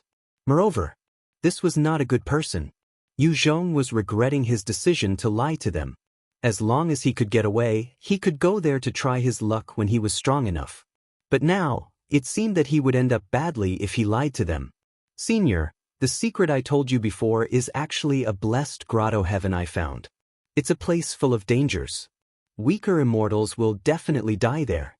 I once teamed up with others to take an adventure there in order to obtain cultivation resources. In the end, all my companions died there and I was the only one lucky enough to escape. I was able to cultivate to the celestial immortal realm with my own ability because I obtained the auric perfusion gold in that blessed grotto heaven," Yu Zhong said respectfully. "Auric perfusion gold?" Tang Xiu and Gu Yen'er exchanged dismayed glances and looked surprised at the same time. The auric perfusion gold was a spiritual object of heaven and earth. It had great benefits for cultivators, especially its ability to nourish the immortal soul and greatly increase the power of the immortal soul. If an ordinary cultivator absorbed the essence of the auric perfusion gold, He could smoothly cultivate to the immortal realm as long as he didn't die prematurely. When an immortal absorbed the essence of the auric perfusion gold, his immortal soul would also benefit greatly. Tan Xiu was eager to improve his cultivation because his understanding of the heavenly Tao had already reached the peak of the immortal realm. As long as he could quickly improve the power of his immortal soul and obtain a large amount of cultivation resources, his cultivation path would be smooth sailing and he would return to the supremacy realm. Tell me, where is it? Tan Xiu stared at Yu Zhong. If he dared to lie, Tan Xiu would definitely make him die a horrible death. Yu Zhong took out an astrolabe and quickly marked an area. Then, he said, that heavenly abode is here. According to our judgment, this should be a trial ground. The place we went deep into was only the outermost area of this heavenly abode. However, just the outermost region had 7 levels. We only managed to enter the 7th level before my comrade was killed by some immortal puppets. Tan Xiu took a deep breath and looked at Gu Yan. Let's go to the Yu family first. I need a lot of immortal stones and crystals to improve my cultivation. When my cultivation reaches the immortal realm, we can explore this place again. All right. Gu Yenner nodded in agreement. Tan Xiu asked again, did you find an astrolabe on the bodies of the Yu clan? Gu Yenner took out an astrolabe and said, this is the most comprehensive astrolabe that marks the extraterritorial Milky Way immortal domain, but there is still a small part of it that is not marked. Including the place he just marked, there's no such place in the astrolabe we snatched. Tan Xiu took Yu Zhong's astrolabe and compared it to add some new places. An astrolabe was a map for immortals. Almost all immortals knew how to add a celestial domain mark on the astrolabe to increase its coverage area. Take us to the Yu family. Tan Xiu grabbed Yu Zhong's shoulder and then flew quickly with Gu Yenna. Flying in the starry sky was a common thing for immortals. After all, the immortal world was too vast. Only on a supercontinent could they travel through the universe without crossing the void. Planet Everblue. It was a planet thousands of times bigger than Earth, but 65% of its surface was covered by water. There were countless rivers and lakes, and the vast ocean stretched as far as the eye could see. This planet had a total of 3 large continents, while the rest were islands of different sizes. The Yu clan was an extremely powerful clan in this immortal domain and occupied a large continent. Planet Everblue has a total population of more than 100 million, among which there are hundreds of thousands of immortals. However, there are only 3 golden immortals on this planet, the most powerful of which is the Lan clan's ancestor. Rumor has it that she has broken through to late-stage golden immortal and is likely to break through to perfected golden immortal within 1,000 years. The Yu clan's ancestor is also a golden immortal, but he's only an initial stage golden immortal, far from being a match for the Lan clan's ancestor. However, the Yu clan has 6 abstruse immortals, 3 more than the Lan clan. Along the way, Yu Zhong explained the situation of this immortal domain and finally introduced planet Everblue. Tan Xiu noticed that when Yu Zhong talked about the Yu clan's ancestor, his eyes were exceptionally cold, devoid of any emotion. Perhaps in his heart, the Yu clan's ancestor wasn't as important as a passerby. Yu Zhong, we're all upright immortals. Although we'll rob some immortals when we're poor, they're all bad people. Since the Yu clan is bad in your heart, we won't be polite. However, your life is in my hands, so I'll use your name to rob the Yu clan. Do you dare? Asked Tang Xiu with a smile after he landed on the continent where the Yu family of Blue Star was located. Yu Zhong hesitated for a moment and forced a smile. Do I dare to disagree, senior? A wise man submits to circumstances. Tan Xiu smiled. You hate the Yu clan, so you can be the one to clamor. Let's head straight to the Yu clan's territory. That's right. Do you know where the Yu clan's treasure vault is? I've never used the Yu clan's resources, so how would I know where their treasure vault is? Yu Zhong shook his head. But if you can catch a high-level member of the Yu clan, you can easily interrogate him. That's right. Tan Xiu patted his forehead and deliberately said, I'm really smart, but I'm muddle-headed this time. Let's go. We'll go straight to their clan's territory and stir up trouble. Then we'll ravage them. At the Yu clan. The land occupied by the Yu clan was comparable to the entire Huaxia country on Earth. Pavilions rose and fell continuously. No one flew above the Yu clan's territory because a powerful array was set up over the entire place. Unless someone could break the array, they would be attacked by the array once they flew into the air. Boom! The 100-meter-high gate of the Yu clan was smashed by Yu Zhong's fierce punch. The tens of Yu clan members stationed outside the gate were all ordinary immortals, so they couldn't withstand Yu Zhong's punch and were directly killed. In a flash, figures flickered lightning fast from the inside. They wore combat robes and held immortal artifacts in their hands. Each of them exuded a murderous aura and quickly appeared in front of the trio. The leader was a burly man in a black combat robe with a black cloak draped over his shoulders and an immortal spear in his hand. The moment he saw Yu Zhong, he angrily shouted, "You're a member of the Yu clan, yet you dare to slaughter your own clansmen and smash the gate of your clan? You deserve to die. Yu Zhong, you damned bastard. Who gave you the guts to do this?" Yu Zhong unleashed his immortal sword and said with a murderous aura, "Yu Long, you know I'm a member of the Yu clan, so why didn't you, the ones in power, do anything about that demoness sending people to hunt me down?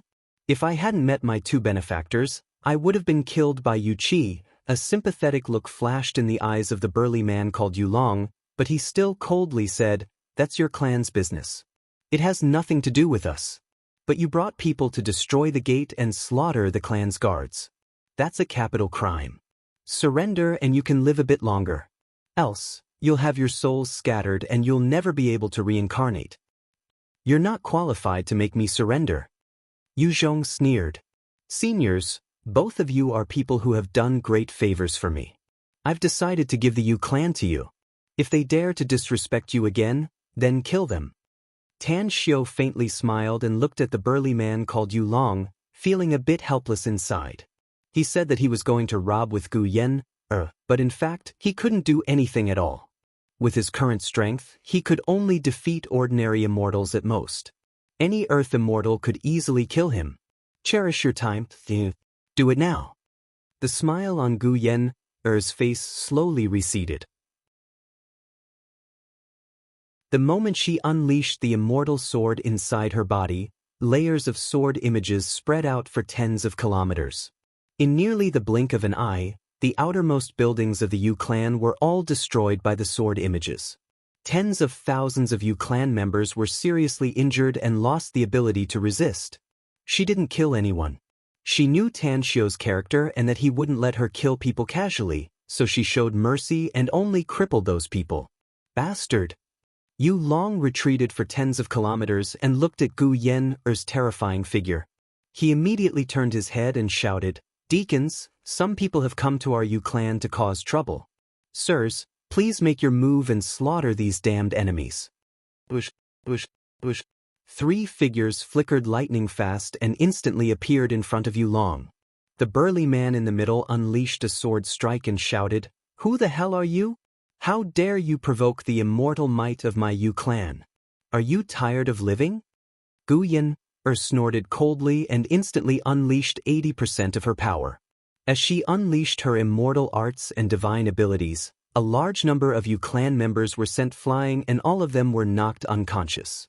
The 3 profound immortals who were directly attacked by Gu Yen looked horrified at the same time. A golden immortal? A golden immortal dares to attack my Yu clan? Quickly inform the old ancestor and ask her to eliminate these enemies. Yu Long could only watch helplessly as the 3 profound immortal deacons were sent flying. 2 of them didn't seem to be able to survive, so he immediately screamed in horror. Gu Yen wore a disdainful look on her face. She unleashed a flurry of sword images and knocked out all the Yu family members below the Earth Immortal stage, while all the Earth Immortals and above were killed by her. Thousands of interspatial rings were thrown towards Tang Xiu's direction.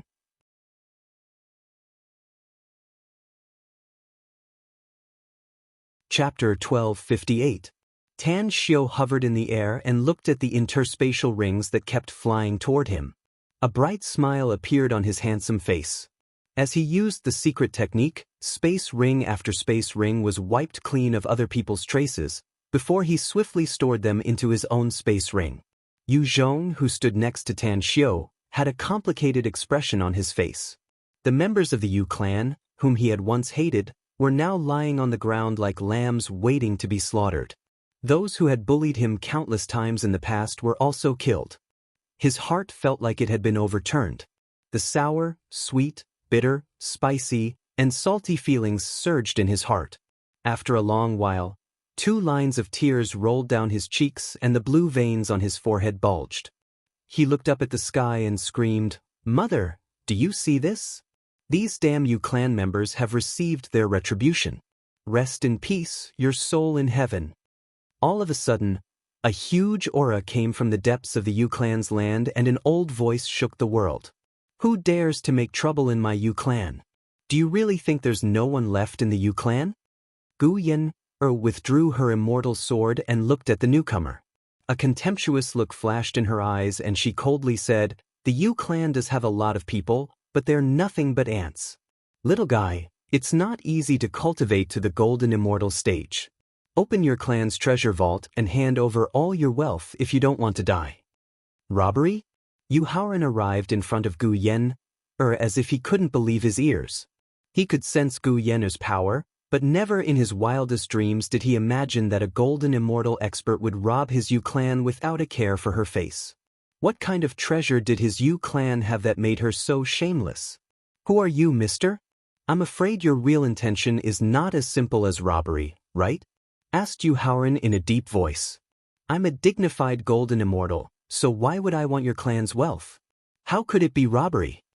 Gu Yen replied indifferently. "I came here with Master mainly to seek revenge for an ordinary person.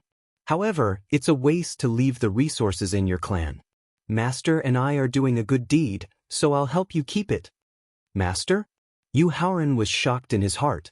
To be able to become the master of a golden immortal expert, I'm afraid he's at least a perfected golden immortal, right? If it was a perfected golden celestial, then it wasn't someone he could contend against. Even the woman in front of him might not be his match.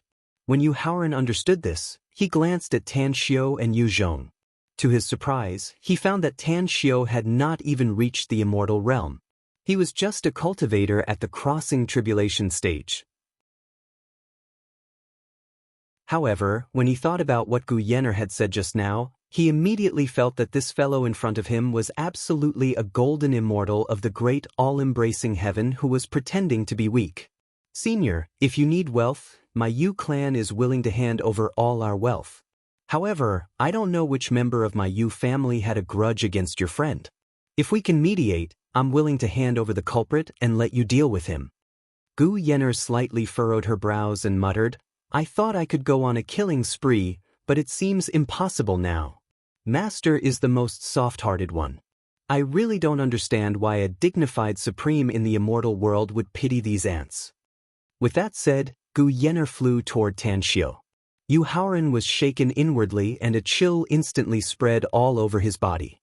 He clearly heard Gu Yenner's mutterings just now, especially those 4 words, which were like a clap of thunder roaring in his heart.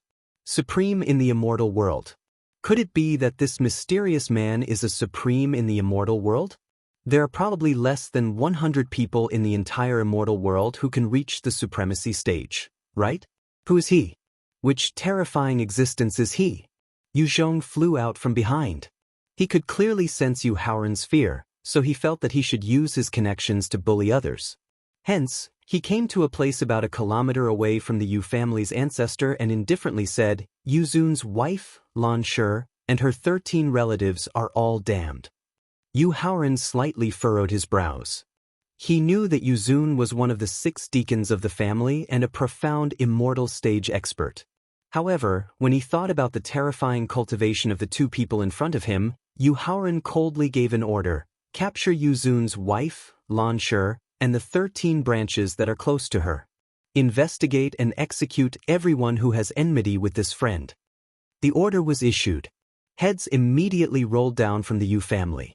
Nearly 1,000 people led by Yu Zun's wife were killed on the spot. With a bitter expression, Yu Haoran respectfully said, "We've already killed all the people who should be killed. I've also sent someone to open the Yu family's treasury. I'm afraid the treasury of such a small family is full of trash, Tan Xiao said with a faint smile. Yenner, just go and come back quickly. We still have to visit the other two families. The other two families? Yu Haoran was shaken inwardly. If it was said that he was a bit unwilling before, then he was now gloating. Although his family suffered a great loss this time, he was smart enough to avoid a bigger loss. But the old fogies of the other two families were stubborn. If they were to fall out with these people, it was likely that their families would be filled with rivers of blood and corpses, wouldn't it? In just a few minutes, Gu Yenner returned to Tan Xiao and gently nodded.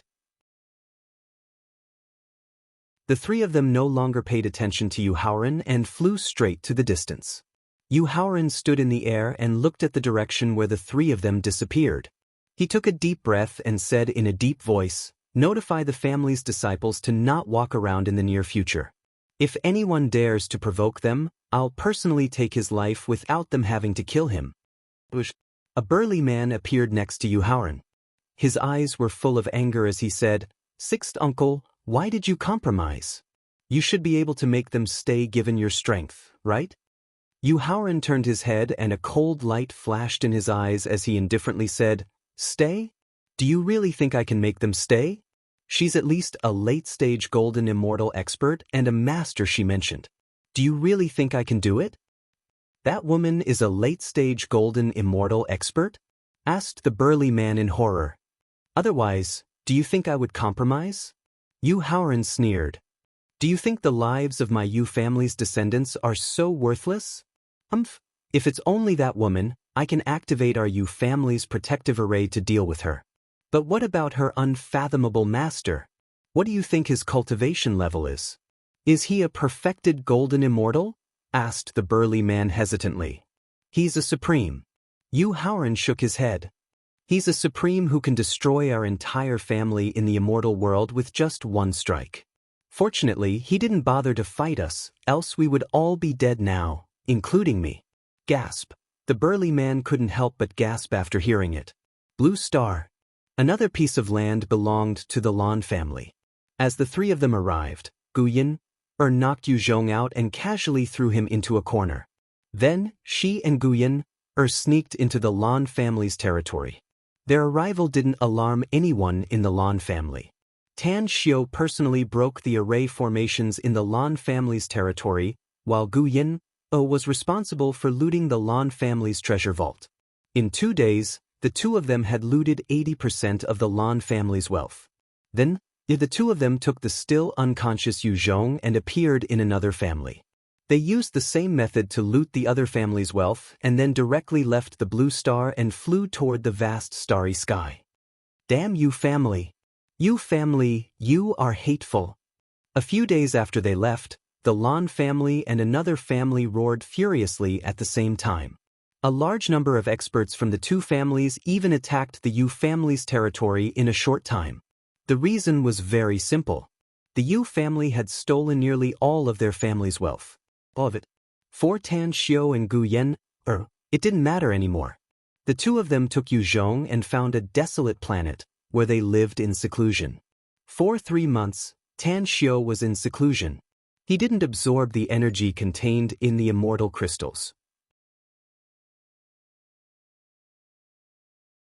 Instead, he desperately absorbed the immortal qi in the immortal stones. Finally, when the 3 months were up, he faced his immortal tribulation. What he cultivated was the heavenly art of cosmic genesis, which belonged to the top cultivation technique of the demon realm. Even if it was given to a demon god to cultivate, it would still bring him great benefits. But Tan Xiao didn't have demonic qi in his body. Instead, he had chaotic force, which was several levels higher than demonic qi. Therefore, his immortal tribulation was very terrifying. Even the Earth immortal tribulation wasn't as powerful as the one Tan Xiao faced. Standing thousands of miles away, Gu Yenner's eyes flickered with worry. Yu Zhong, who was next to her, had a strange expression on his face. He stared at the area where Tan Xiao was, not knowing how to express the strange feeling in his heart. The master of a golden immortal had just passed the tribulation. This was the first time he had heard of such a ridiculous thing since the beginning of the world. Therefore, Yu Zhong thought of the words Gu Yinim muttered in the Yu family, and suddenly felt that it was funny. She even said that the supreme immortal realm was just a bluff. It was really hard for the patriarch of the Yu family to believe it and help him get rid of his enemy. He even offered most of his family's wealth. Tan Xiu stood in the immortal tribulation, letting bolts of lightning as thick as an arm strike his body. 81 bolts of lightning couldn't even break his body's defense. Sparks and electric snakes wrapped around him, as if giving him a bath. Tornadoes mixed with surging immortal qi enveloped Tan Xiu. But every time Tan Xiu waved his fist, he could destroy the terrifying tornadoes. At the same time, the thousands of planets around him were all trembling slightly. The most original life force of each planet was being frantically extracted by Tan Xiu and injected into his body. While strengthening himself, it was also used to fight against the heavenly tribulation. The planets in his body began to expand. After the 81 bolts of lightning had struck him, there were tens of thousands of planets in his body, which were about the size of Earth. You're tuning in to the Passion Pages YouTube channel. We're so grateful for your support, and don't forget to subscribe to join us on this incredible journey through captivating stories. Your generosity through donations truly makes a world of difference, as it's the primary source of revenue that allows me to expand and enhance this channel for you. Thank you from the bottom of my heart for being a part of this adventure.